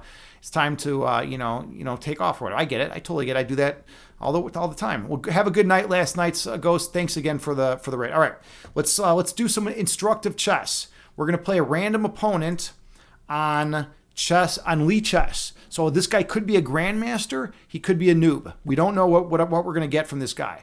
But yeah, if you have any chess questions, you can bring them up in the chat. I will answer any chess questions. Also, if you want to discuss, if you want a lesson, I can give you a lesson in the future. This was the last game I played. We're going to have a new opponent right now. Let's see how I do. I'm undefeated today, by the way. Tonight, I've won every game, which is good, except I feel that my hamstring is about ready to cramp up. All right.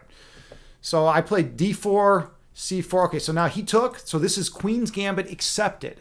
Okay. Now, this is not a good move. Playing B5 is not a good move here because I have this idea. Now, the idea is, okay, he just fell for a huge trap. This dude just fell for a huge trap. Who can see it? Who sees the huge trap? Close your eyes. I'm gonna move now, right? Bam. Where is it? Where's the huge trap? Look at that. Fire. That is fire. Look at this. This queen attacking the rook. This rook is undefended. He can't defend it with the bishop because I would just take the bishop. He has no way to defend the rook. His only way to do it, his best move is actually knight to c6, and then I take with check, and then he brings the bishop out. That's the best sequence, but still, at the end of the day, I'm winning a knight. So and that's if he plays the best sequence. People usually don't even see it. This game is, okay, he sees it. He sees the best move, but it's still not good. I just won a knight, all right? So now, let's see, how do I continue? I always forget how I continue from here. I sometimes play a queen over here to b7, or I just back up my queen. Queen b7.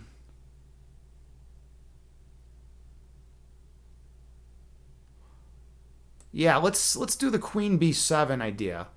I forget. I don't even know. This might not even work. This might not even work. He has rook over, but then I would take the pawn. But then, yeah, I don't know. It was either queen b7 or like queen maybe back out, over here. Ooh, queen back over here. I don't know, whatever. Okay, so there is this idea. I forgot about this. This was kind of an issue. I want to try to attack this. He's going to go after my queen. If I do this, he's going to push. So let's do this. Or I could bring out the knight, and he pushes, and then the knight. Oh, smothered mate. Hold on. Right here, if he pushes, then I have this, and I'm threatening a smothered mate. He'd have to take with the queen. Let's see, hold on. What if he does something different, though? What if he doesn't push? All right, we're going to develop... Wait, hold on. I come out, he pushes, and then I come here. Then he can just bring the rook over. He could bring the rook over, but my knight could hop over here. I'd be on the rook, and the bishop, but then he could bring the rook down here. Yeah, I don't want to go into all this crazy stuff. I'm going to just keep, I'm going with my instincts. I'm going with my initial instinct. I want to break this open. So the idea is I want to break open all this. I'm already up a knight. I'm up a knight for a pawn. So this guy is going to have to do some serious work. Okay, yeah, so he's just going to challenge. He's just going to challenge it flat out. So now the question is, where do I retreat to? I could come over here. Then what does he do? He brings his rook over. Yeah, I don't want him to get too fancy. Yeah, we're coming all the way back. Now if he could take, you might think, oh, he's getting a pawn, but it's not that great. It's not that great. Okay, so we have this sequence. His bishop's looking to come out and check me. All right, so I got to be a little bit careful here. Actually, he does have some moves. I got to be careful of. Let's see. I could take. I take. He takes. I take. Maybe I should just take here. Yeah. Hold on. I take. He takes. Or he could throw in this bishop check, right? But then I got this, and if he ever takes, I could recapture with the knight. This is going to give him the rook file. He's going to give him the b file, but I think this works.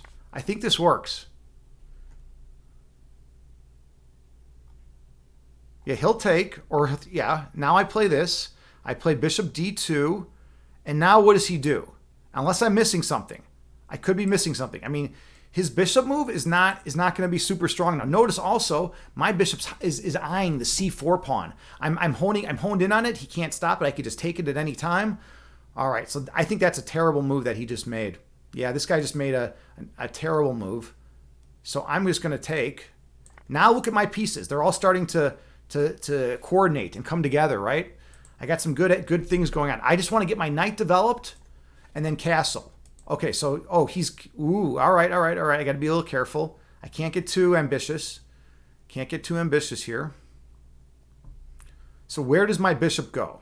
Where's the good home for the bishop? I think d3 is going to be best. Yeah. We're going to go in with d3. Okay. We're going in with d3.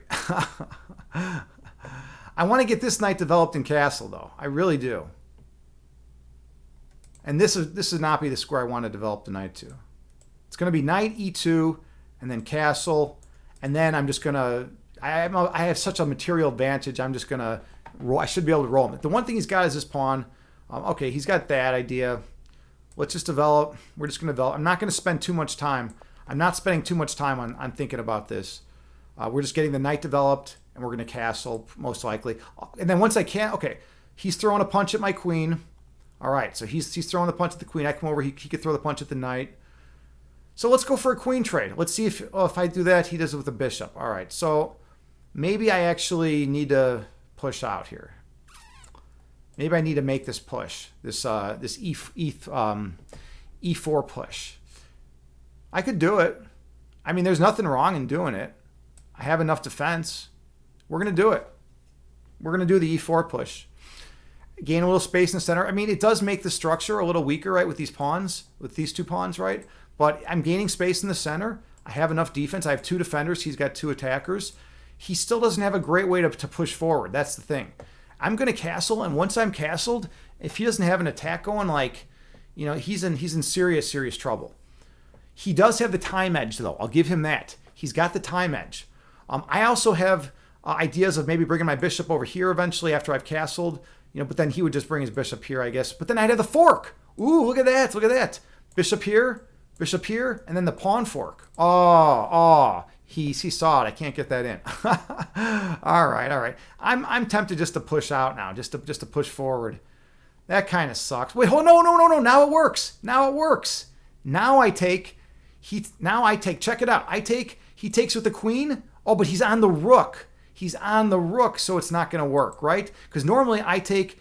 Hold on. It would be I take. He takes with the queen. Then bishop up. I'm attacking his queen, and if the queen moves, I'm going to get the rook. But he's on my rook, so I don't want to do that. So instead, I could just leave it.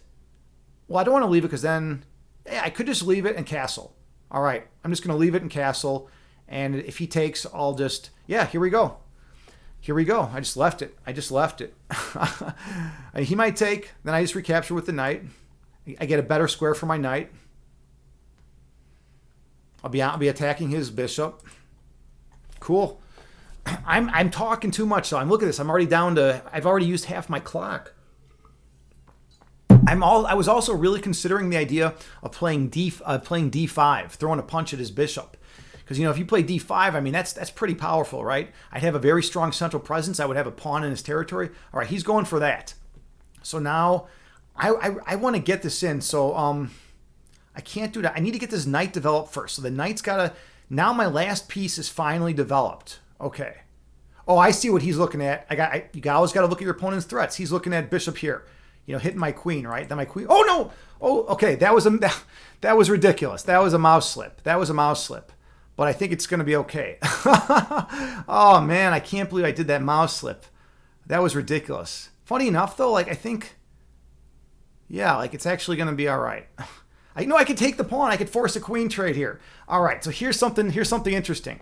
In chess, when you're up material, a lot of times you can force a queen trade. You could force trading pieces, and it just simplifies the position. So since I'm up so much material, I think I'm gonna bail out and just do that, because this is looking a little sloppy. Right here. I mean, this knight's still not developed. Let's see. I could move the queen over, attacking the knight. Let's see, if I could queen over, attacking the knight, then he's got to defend the knight or move the knight back. You know what? Fuck it. I want to go with.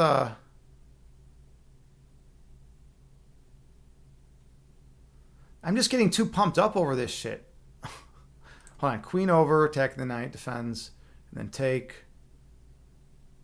No, we're going to just do a queen trade. We are absolutely doing a queen trade. All right, that's it. I'm going to damage my structure a little bit over here, but it's going to be okay because I'll probably get this push in eventually. We're doing the queen trade. I have two center pawns, which look like they're pretty strong, right?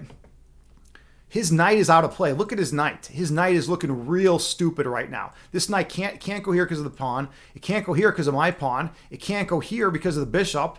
I'm looking at playing this eventually. I can't right now because of this bishop. Okay, so he's gonna defend it and make a square for his knight. That's a reasonable thing, right? Make a square for the knight. But I wanna, let's see. Can I go after this? I want to get my knight developed. Let's get my knight developed first. He's going to get his bishop on this diagonal, though. It's kind of annoying. Well, then I just play this. All right, cool. All right, let's go with it. So basically, he's looking at playing bishop over, and then I'll play f4, defending everything, and then I'm looking at even playing. Oh, he's going with this. He wants this variation. All right. So yeah, the knight's now pinned to the bishop. All right, so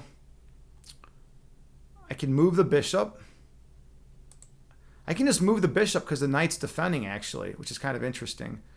I can't believe he moved his. I can't believe he moved that there, though. Let's go right here. This is just a really, really strong looking idea, I think. Because now, if this bishop ever comes off this diagonal, I have g4, and his knight is going to be trapped. He can't castle also either, right? He can't castle a kingside because my bishop's cutting through his territory. So yeah, and my knight's ready to hop in here. I'm going to get a good attack. I'm going to have a super fucking strong attack. The only thing is I have 3 minutes. I only have 3 minutes on the clock. All right, so now we'll just keep it simple. Keep it simple. Now he's like, fuck, where do I move my bishop to? He just moved his bishop, and now now he's going to have to move it again. Hey, and I'm going to be able to win this knight now. Look at this. Look at this. Where's that knight going to go? Where's that knight going to go? I was able to get it because I have the f3 move in first. Beautiful. This knight's got nowhere to go. Get out. Okay, so who do I want to take with? I want to actually take with my bishop. If I take with the knight, then I would lose defense of the, and then he'd be able to take my knight, right? You don't want that shit, right? All right, so he's castling, which is fine. I want to trade pieces and win material now. That's like my goal. I'm going to actually, I can't take that. I can take it like this. Here, I can take it like this. Let's take this piece. It's a pawn. A pawn's a pawn. At the end of the day, a pawn is a pawn. I'm up a ton of material, but I'm down to 2 minutes and 30 seconds. I'm gonna have to be quiet because I'm down so much. I'm down so much on the clock. All right, let's hop back in here. Hopefully we can get these rooks traded now. All right, he's got the check. That's fine. Sidestep it.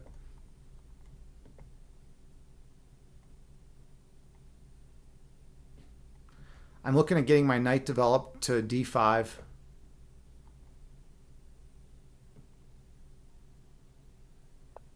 All right, he's going in with this. Okay, so this will be cool. So I'm going to take, because then when I... now look, he just let his rook hang, right? His rook was the only defender of his other rook. So and it hits with check, which is also super powerful, right? And now look at this. The rook is pinned to the king. How beautiful is that? What a beautiful tactic. This rook is going down. This rook ain't going nowhere. I'm close to checkmating this dude. This dude has no concept. He's got no concept. I got all sorts of ideas right here. All right, he's doing that. Now look at this beautiful attacking move. Look how pretty this is. I'm forking the rook and the bishop now. I'm all over this guy. This guy, this is getting, it's too much. It's almost too much. It literally is almost too much. Okay, so let's see. Do I want to take with the knight or the bishop? I want to take here first, because now this piece is still pinned, right? The rook is still pinned. It can't move. And I'm ready to play this and then win the rook flat out. Wow, this is awesome. This is a really cool mating sequence. You guys, I got to see a treat tonight.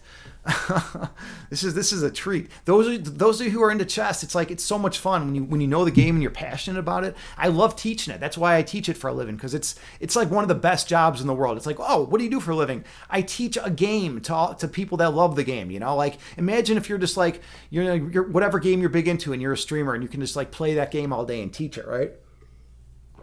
All right, so I'm catching up on the clock, but there's really not much he can do. I think this guy's just going to be a poor sport now and let his clock run out. Yeah, Victor Soar, you were saying this earlier, man. Yeah, there's a lot of guys on Elite Chess that they'll just be poor sports and let their clock run out. Well, whatever. Such is life, Such is life. Let's see. Oh, he moved. He actually moved. He's not letting his clock run out. All right, well, then we're back. We're back in business. Okay, he moved his bishop back. Well, that's not going to do anything. Now we're going to win. We're going to win the rook flat out. So here's the idea. And this is instructive. If you have a pin piece, notice this rook is pinned to the king because of the bishop. You attack the pin piece. You always want to try to attack that pin piece. So now I can actually take with either the pawn or the bishop, right? I'm going to take with the bishop because it's a little more exciting, I think. Check, right?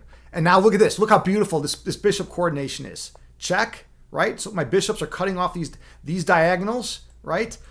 Look at this. It's amazing, right? And now I can even get my knights coming into the action. Oh, I have this idea of coming here and bringing my rook up here with check and threatening checkmate. This is a checkmate right here. Holy shit. If I can get my rook up there, he has no way to defend it. I think this is a mate in one. Does he have any way to defend this? Well, he can move his rook over here, I guess. No, it's still going to be mate. This is GG. I don't think there's any way, because look, his bishop is a light square bishop. It can't control this me getting my rook there. So here we go. Bam. Checkmate. That was you guys got to see an awesome mating attack there. That was a really cool sequence. All right, he wants a rematch. This guy wants a rematch. I'm not going to give him one here, though. I'm not going to give the guy a rematch because I'm streaming. He doesn't know I'm streaming. This guy is now famous because he was on one of my streams, right? When I'm like XQC and have 100,000 viewers one day, like this guy's going to be like, hey, you know what? I was on one of Agni James's streams and like now I'm famous. All right, where are we at here? Last night's ghost, you say, have a sweet rest of your stream. You know the love will go on to another person just as awesome as you. Yeah, well, you have a great night too. You have a great night too last night, and thank you again so much for bringing your community into mine. It's just heartwarming. It's heartwarming, Jay. Heartwarming last night's ghost. Okay, Hollywood Hulk Hogan's here, man. What's up, man? Yeah, what is up, friend? Good to see you. Good to see you. How's everything going with you? That was a real fun game of chess we just got done playing. I don't know if you got to see it or not, but yeah, it's good to see you, man. My Logan Square brother. My Logan Square brother, dude. What's going on? How you been? How's life? Let's see. Hollywood Hulk Hogan, you say, good job, brother. And JT says, great job, dude. Yeah, that was a fun game. That was a lot of fun. I mean, it's not every day where you can have a mating pattern that awesome, right? That was like a really cool. It was really cool because all my pieces were converging. Like here, let's go back to it real quick. I'm gonna show you one awesome thing about it real quick. Hold on a second. There we go. All right. So notice that the bishops are completely controlling these diagonals. Like I can even show it from this way. Look at this. My bishops are completely cutting off his king, right? And then with the rook coming on up here, it's just so beautiful. But the main thing are these bishops. I didn't even have to use these knights. These knights are just hanging out. These knights are just like, they're chilling. They're chilling like villains. So they're like, hey, we're going to hang out by the king. We're going to just chill by the king. The king's probably like riding these horses around town, right? But these bishops are no fucking joke. These bishops and the rook, like they really do a good job of cutting things off, right? Okay, so yeah, keep that in mind. Okay. It's Mr. Paul. You say that was a really fun game. Yeah, that was so much fun, man. Like I'm undefeated tonight. I think I'm like 5 or 6-0. And yesterday during my stream I was 7-1. So I'm playing good chess on Lee Chess. I think I've won I'm 13-1 in my last games. Now, obviously, I should be playing good chess because I'm a chess instructor. I literally do this for a living to survive, you know. So I got to be good. I got to work hard at it, right? But I'm playing better than usual. You know, usually on stream I'm distracted and I don't think well. Let's see, Hollywood, you say life could be better, but you're working through it, and that's what's important. Exactly. Absolutely, man. Yeah, just keep working through it, keep trying your best, and you know, eventually stuff typically works out. You know, things get better over time. You just gotta keep grinding. You keep grinding, you keep working, and things tend to work out. Taylor Jade, you want to lose to me? We could play. You want to play? Do you have a chess.com account? Or a Lee Chess account? Like, what? Do you have one of those accounts? I'm totally down. I'll do a lesson. I'll do a lesson while we're playing. I'll do a lesson. But who knows? Maybe you'll beat me. That would be interesting. That would be cool. For all I know, you're like this. You're like a chess savant. You know, you could be a chess savant. I do play people on here. So like, if you don't have an account right now, we could do it some other time. If you do have a chess.com or a Lee Chess account, we could play right now. That would be fun. That would be totally fun. All right, let's do a quick puzzle rush. So puzzle rush, I got to see how many puzzles I can solve in 3 minutes. My high is 28, and today I think my high was 24. Yeah, my high today is 24. My high of all time is 28. So we're gonna go with it. Let's see how many puzzles I can solve in 3 minutes. How many chess puzzles I can solve in 3 minutes. All right, here we go. And I can't do a lot of talking doing this because I got to concentrate. Take some deep breaths, get good posture. All right, let's do this. Mate in 1. Okay, mate. Mate. Mate. Mate.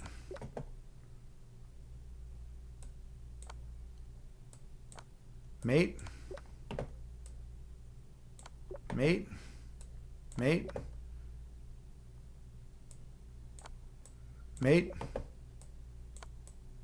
Oh, they almost tricked me there. I got to do this. Mate. They can be sneaky. And I say they, the computer people, the chess.com people. They can be sneaky at times. Mate. What's the deal with this one? Oh, okay. There we go. All right, cool. Then we got this. All right. Oh, that's pretty. That's a pretty checkmate. That was beautiful. All right. Let's see what we got here. Do I just take the bishop? Is that really it? All right, let's see. That is it. I just take the bishop. And then what's my move now? This is a really weird puzzle. This is a super weird puzzle. I don't know. I don't know what the fuck they want from me. That's it. And then with check. Oh no. Oh, okay. I fucked that one up. All right. Let's regain composure. Check. There we go. Okay, mate. All right. It's tough. It's tough to regain composure when you fuck up. I think, it's this idea. Check, and then the queen comes on over. Check, and win the queen. Mate. All right. So here, we do this, and then mate. And then we got this idea, and then...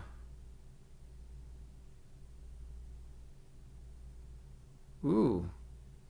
This one's incredibly difficult. Oh, no, it's not.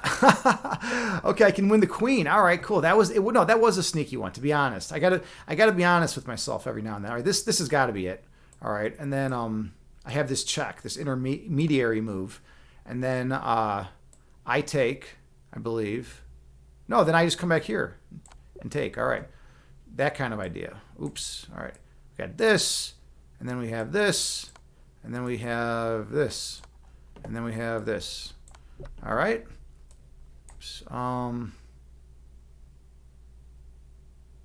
Where is it? I think this is it. And then take, and then take. Yes! Okay, well, 23. 23 is a legit score. 23 is a legit score. I'm okay with 23. I'm okay with that. Like, it's not the end of the world. I won't cry myself to sleep at night. 23 is decent. Okay, cool. All right, so let's see. Let's go back to the regular screen. Taylor, you say so you won't even beat me. You can tell by the lingo you're not ready, but you want to learn. Yeah, I mean, we can play a game. Like, I can do an instructive lesson. I do lessons on here too. If you want, like, just some basics, like opening theory, like develop your pieces at the beginning. Like, I can go through some of that stuff if you're ever up for it. Let me know when you have time and you want to do it. We can do it. Hollywood Hulk Hogan, you say, is it Lee Chess? You're looking up the app. Yeah, Lee Chess. Lee Chess is one. If you ever want to play, I do most of my playing on my unrated games on Lee Chess, because my chess.com is like my more serious account, I guess you could say. I've gotten my rating as high as 2012 before on chess.com. But that was like in 2014. But yeah, like that's like the one I play a little more serious. Lee Chess, I just go on there and try to, do whatever I can. Taylor, you say, same way you do athletics. You learn from people better than you, and you want to play with them and learn. Exactly, Taylor, you have the right attitude. You're a LeBron fan? Are you serious? Is that the LeBron? Yeah. Is that LeBron? It looks like LeBron to me in the picture. I can't see it big enough.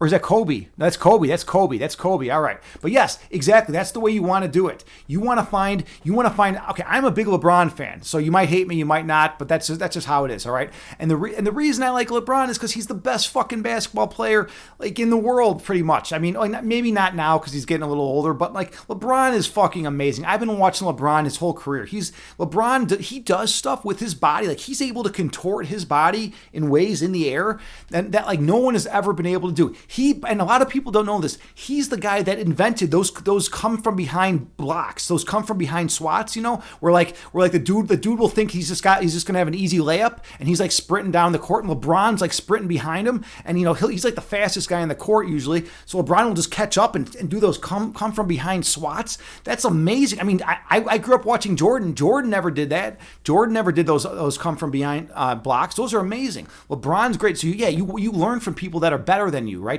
You want to play people that are better than you and learn from them, right? It's totally the way to do it. Taylor, you say, wait, which one are you on? You have your computer open. Okay, I'm on Lee Chess. I have both open right now, but Lee Chess is the one that I have an account for. So yeah, you can check that out. Here, I'll show you what it looks like. It's just a Lee Chess. No, that's not right. Hold on a second. Let me get it back up here. Window capture. No, we're not solitaire. All right. OBS wants to mess with me a little bit, so I think we're good though now. Okay, I got to turn off the spider solitaire. Give me 1 second. Okay, OBS is messing up a little bit, so give me a second. It does this sometimes when I switch back and forth between stuff a lot. So we got the Lee chess open, and let's go to, there we go. Okay. Yeah, so this is what it looks like. This is Lee chess. Kobe, you love that man. You worked with him? You worked with Kobe Bryant? And you generally got to see him off and on the court. That's amazing. Holy shit. You're like a celebrity. I mean, you're a junior Olympic athlete and you worked with Kobe Bryant? That's amazing. Wow. Yeah, Kobe's one of the all-time greats. And you know, you look at his work ethic, you look at Jordan's work ethic, LeBron's work ethic is incredible. They all had, that's one thing, you know, all the best players, they have the most amazing work ethics in the world, right? They work so goddamn hard. They're incredible. Yeah, so okay. Yeah, if you're on Lee chess, we can do it. Wait, which one are you on? You have your computer open. Yeah. I'm going to get some more water. I'm like finishing this is like my 4th cup of water already. All right, I'll be back in a minute. Hang tight for 1 second. Bathroom break or just water break.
Muted. I was muted. You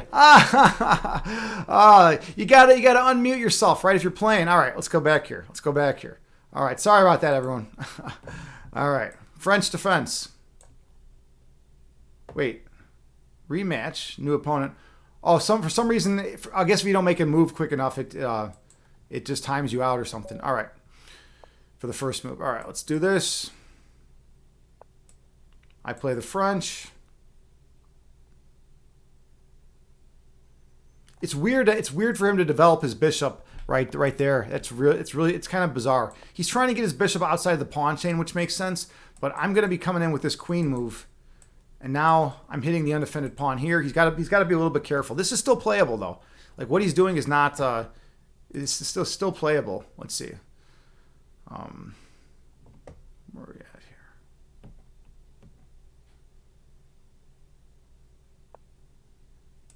All right, so he's defending there. That's fine.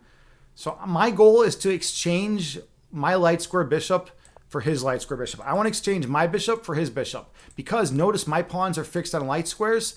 If I can trade off these bishops, then I'm going to have an advantage. Even though the pieces are worth the same, so I just gained an advantage by trading off light square bishops. Notice also I'm preventing him from castling because you can never move through check, so he can't castle right here. Yeah, so this is a good place. Now, sure, he could lash out at my king with like ideas like this, or with my queen, but I could just move my queen back, so I'm all right. Let's see what he does here, or what she does here. Okay, yep, that's a smart move. That's a smart move. I like that. I like that idea. All right, we're gonna just bring my knight or my queen back here. Actually, you know what? I could be really annoying and try to prevent him from castling. I play this line sometimes. It can be ridiculously frustrating for your opponent because all they want to do is castle a lot of times. All right, let's play the frustrating line. So yeah, now they might. Yeah, this is. But he's got this. Oh, he's got c4. I didn't see that. He's got c4. That's a problem. Well, not really. I could just ignore it and then take, and then take. All right, he moved the queen out. So now it's just, we're going to gain it. We're going to go for some development. I could take and then win over here, but let's just do this. I want some more development in. All right, we're going with this. He's probably looking to move his queen to e2 so he can trade up, but no, that doesn't work. Oh, he wants to get his queen over here? All right, well, I don't know if that's right, but I could even push up, which is kind of weird. Throw a punch at the queen. I kind of like the idea. I'm going to push up. Oh, I see what he's looking. He's eyeing at this square. He's eyeing this square. He's going to have two pieces at that square. All right, so I got to be... Oh, that's actually kind of strong. This guy's actually playing all right. This is going to be tough. I could get rid of the bishop.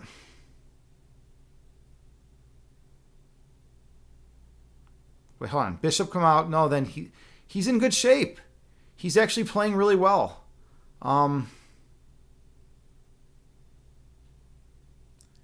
Wow, is this lost? I might have lost already. This guy is a good fucking player. This guy is no joke. Queen over. And then if knight comes in... Oh no, then I can just develop my knight. I think I'm all right. Oh no, because then he's got knight down here even. Oh. Let's see.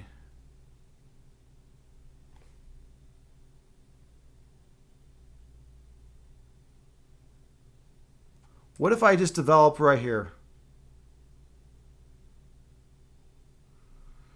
This is so tricky.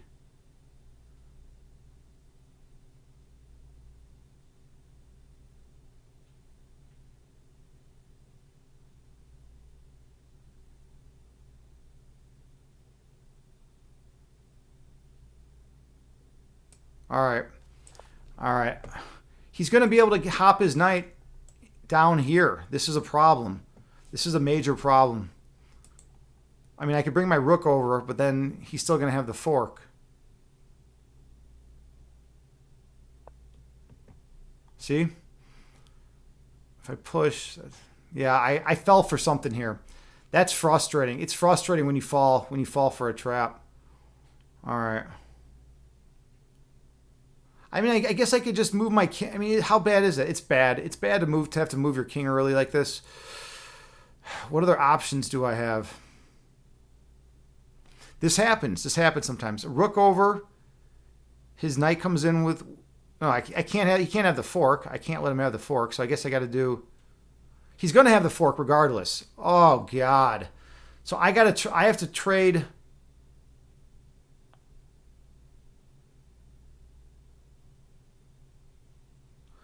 I'm going to have to trade my fucking rook for his knight.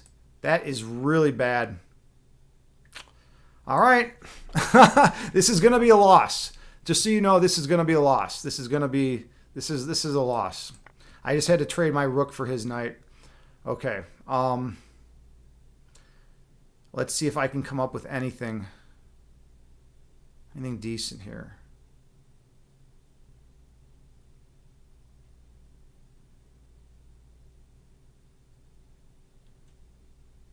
How about...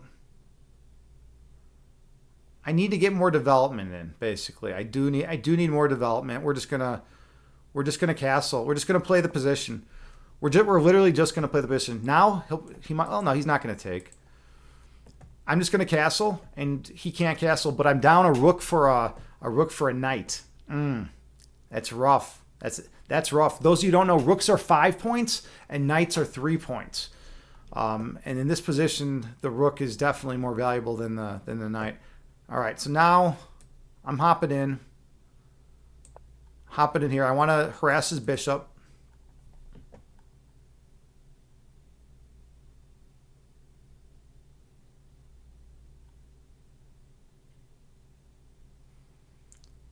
That was a sneaky trick, sneaky opening trap that he had. And he also made me chew up a lot of time there. I had to chew up a lot of time. All right.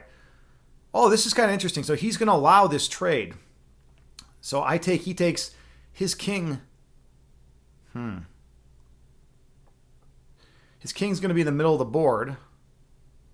But I don't know if I have a good way of getting to it.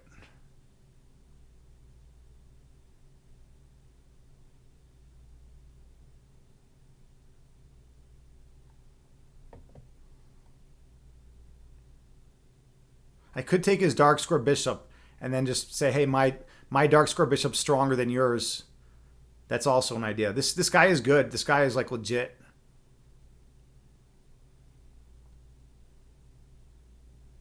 Or do I force him to go uncastled? I'm taking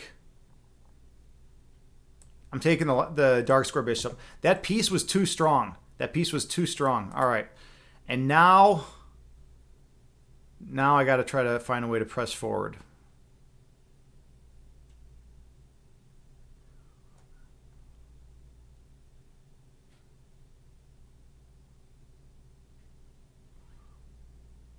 All right, we're just gonna.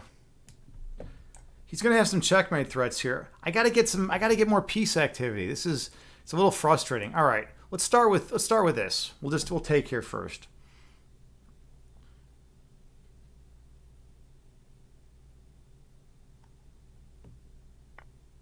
Okay, he takes.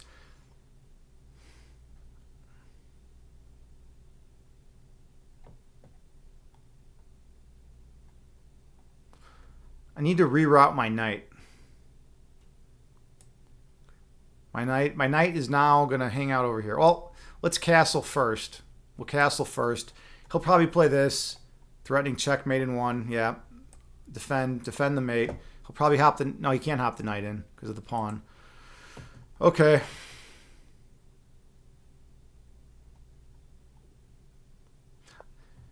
Yeah, he's looking at this great square for his knight, which makes sense.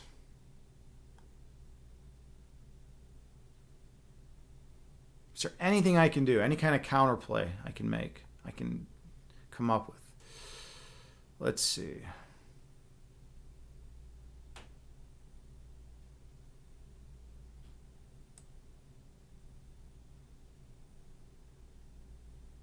All right, well, whatever. Oh, I see. He's looking at maybe hopping in here.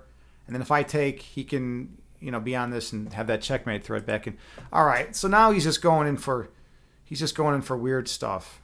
Am I missing something? What am I missing? How is that a good move? How is that a good move?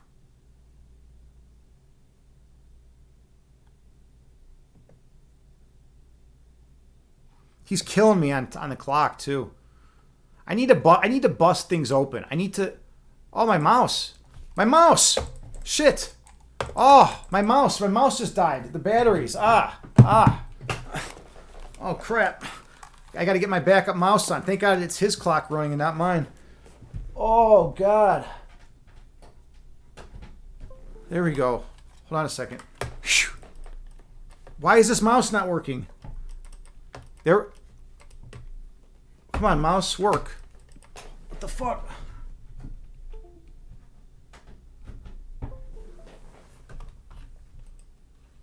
My mouse isn't working right. There it is. Okay, there it is. That was crazy. Wait. All right. I gotta make a move. My mouse isn't working. This is getting ridiculous. This is getting completely ridiculous. All right. Let's get my pieces more active. Let's do this. I don't even know what this does. I gotta do something. This is a mess. This is a total mess. Having to switch out a mouse in the middle of a game is fucking crazy. When you're in a time scramble. I'm looking at bringing my queen down here, and then maybe sacking over here and trying to create some trouble. Dude, this mouse is not cutting it. Oh God. Yeah, but he's totally up. He's up the exchange. They call that the exchange when you're up a rook for a knight or a rook for a bishop. So all right, so he's got that. So I'm going to wait a second. I'm gonna come down here. Shit! I should have took the pawn. I don't know why I'm not taking this pawn even. I'm going crazy with everything and I'm not taking the pawn. All right, let's do that.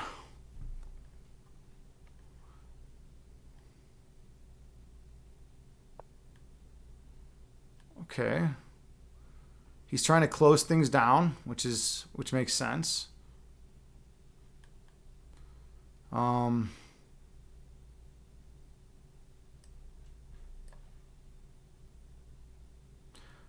need to reposition this knight.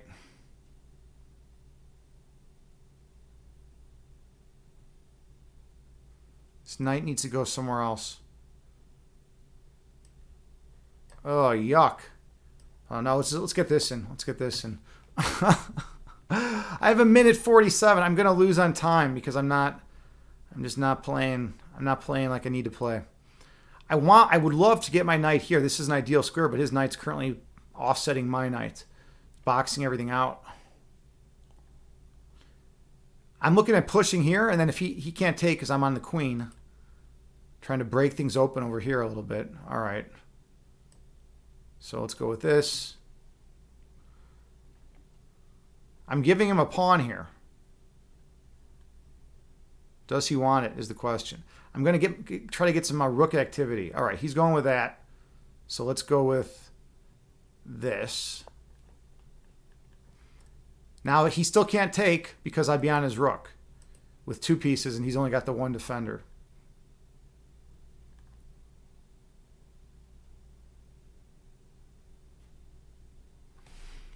And I have no time.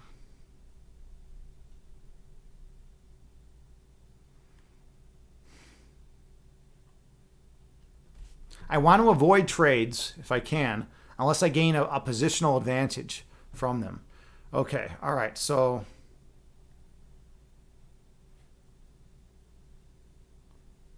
let's take. Oh, hold on, it's gonna make all that weak though. All right, we're gonna go in with this.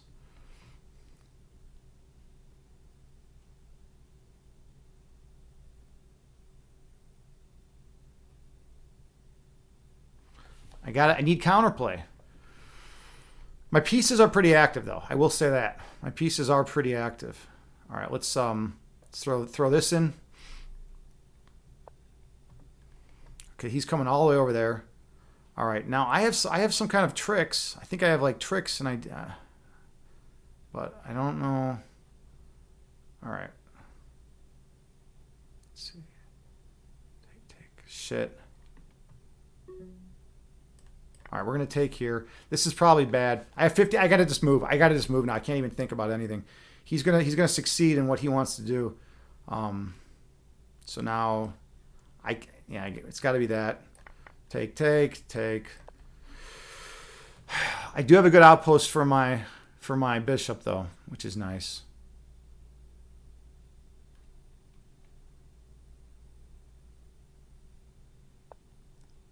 All right. Now he's going to be able to enter my territory. He's going to come down here and check me probably, which is fine.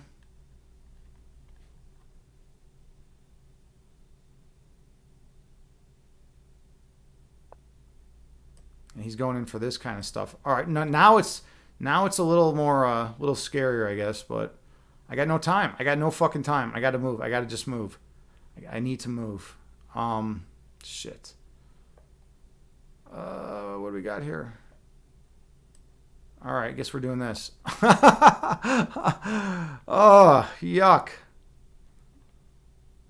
I'm just too slow. I'm absolutely too slow right now. This is not great. All right, let's throw the check in.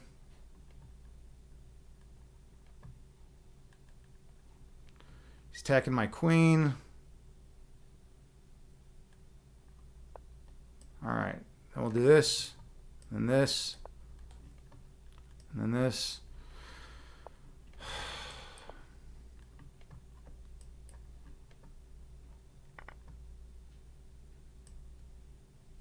And this, I believe. Oh, no, take over here. So that pawn, that passed pawn is going to be a major problem for me. On the rook. Oh, I should have took that pawn. Shit. So I'm going to sack my... I'm looking at sacking my knight. Yeah, I'm out of time. I'm out of time. That was it was a good game though. That guy fought hard. All right, cool. Well, you guys got to see a good game at least. I lost that one. I'm human. I lost. But it happens. It happens at times. Okay, all right. Well, what I missed in chat? What I miss? How are we doing here? Kobe, love that man. Oh yeah, we already went through that. Taylor, you say you work in sports media, so you removed his breaking his Achilles and still shooting the free throws and walking off. I remember the small moments with him, and even that 80. Yeah, wasn't it 81 points? 81 points for that, or was that the high that he had ever gotten? Because I remember he had the 80-point game, but then he had that other game where he only played the first 3 quarters, and I think he scored 81 points. It was an all-time NBA record. They sat him out in the fourth quarter, right? There was something awesome like that. Yeah, he was incredible. You just think Mamba mentality. Yeah, karate chop the Bishop. I know. Oh no, JT, you say, oh no, double oh no. It happens though. I'm not going to win every game. I mean, yesterday I went 7-1. I think I'm like 7-1 today, right? 7-1. That's just how it goes. Some days you're going to be 7-1. Some days you're going to be 1-7. Okay. Well, thank you all so much for being here and hanging out with me. I appreciate all of you. I love you all unconditionally. And my name's Agni James. If you're just tuning in, I run guided meditations here on Twitch. I'm also a chess instructor, and I also have a master's in analytic philosophy. So we do chess, philosophy, and, all other stuff, chess, philosophy, and meditation. So thank you all so much for being here. Let's see who's available to raid. Hollywood Hulk Hogan, you say, great stream, bro. Love your stuff. You are the coolest. Dude, thank you so much, man. Much appreciated. Yeah, and you have a good night. It's 3:10, man. I gotta get some sleep. I gotta be up in like 5 hours. Like, what am I doing? I'm just having fun with everyone in chat. This is a good group of people here. You guys make everything. You make everything worthwhile. So let's see who I'm gonna raid. Let's see who's out there. I only know one person streaming right now. Does anyone have like a recommendation? Does anyone have like a recommendation? Because otherwise I know one person and he's playing Fortnite right now. If anyone has like a recommendation for someone like maybe like health and fitness oriented or like into music or art, we can totally check them out. Otherwise I'm going to go with an old friend who's just playing some Fortnite right now. All right, here I'll get the raid call ready while we get set up for that. Yeah, I'm always interested with people's recommendations. If you know any good musicians and artists, I love supporting musicians and artists. It's like my thing, So I love doing that. So here's the raid call. All right, we're gonna raid DJ Krishuns. Yeah, dude. Let's see. Dude, are you into a Bhakti? You just saw it in Discord. And Bhakti, was it posted by me or someone else? Attila Taruzo fan number 7. You're here for the raid. You just popped in. And you got here for the raid. Yeah, it's late, man. It's 3:12. It's 3:12 where I'm at. This is pretty late or early or however you look at it. I got to be up for work in 5 hours. What am I doing? Why am I here streaming? I need to be up. I need to be up soon. All right, we're gonna raid someone. Does anyone know any good artists or musicians, or should we just go with DJ Krishuns? He's an old friend of mine. Yeah, JT, you're right. I've been streaming 3 hours and 56 minutes. That's a lot for me. I'm not one of those guys that does like 12-hour streams. Taylor Jade, you say, love this stream, man.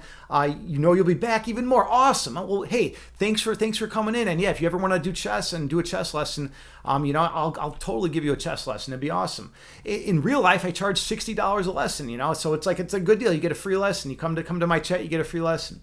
All right, so we are going to raid DJ Krishuns just because it will be nice to see him. He used to stream under the name Imbalanced Physique. Imbalanced Physique was his name. The highest rating I ever got was in 2014. I got up to 2012. I was 2012 on chess.com. That's the highest rating I've ever gotten. But I've dropped down considerably since then.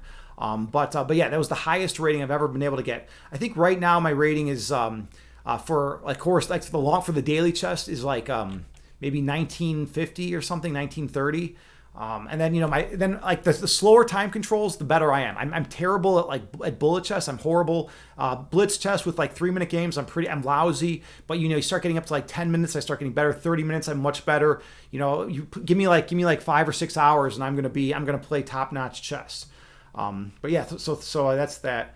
Taylor, you say you've been great. You've been vibing with me and packing and cleaning for vacation. Didn't even realize you're doing boring cleaning. Yeah. It's been great vibing with you and Nope Just Evil. You two are a good couple. It's great. Welcome to the stream, and I'm glad you're able to hang out tonight. And Nope Just Evil, you say great stream evolve, very entertaining and insightful.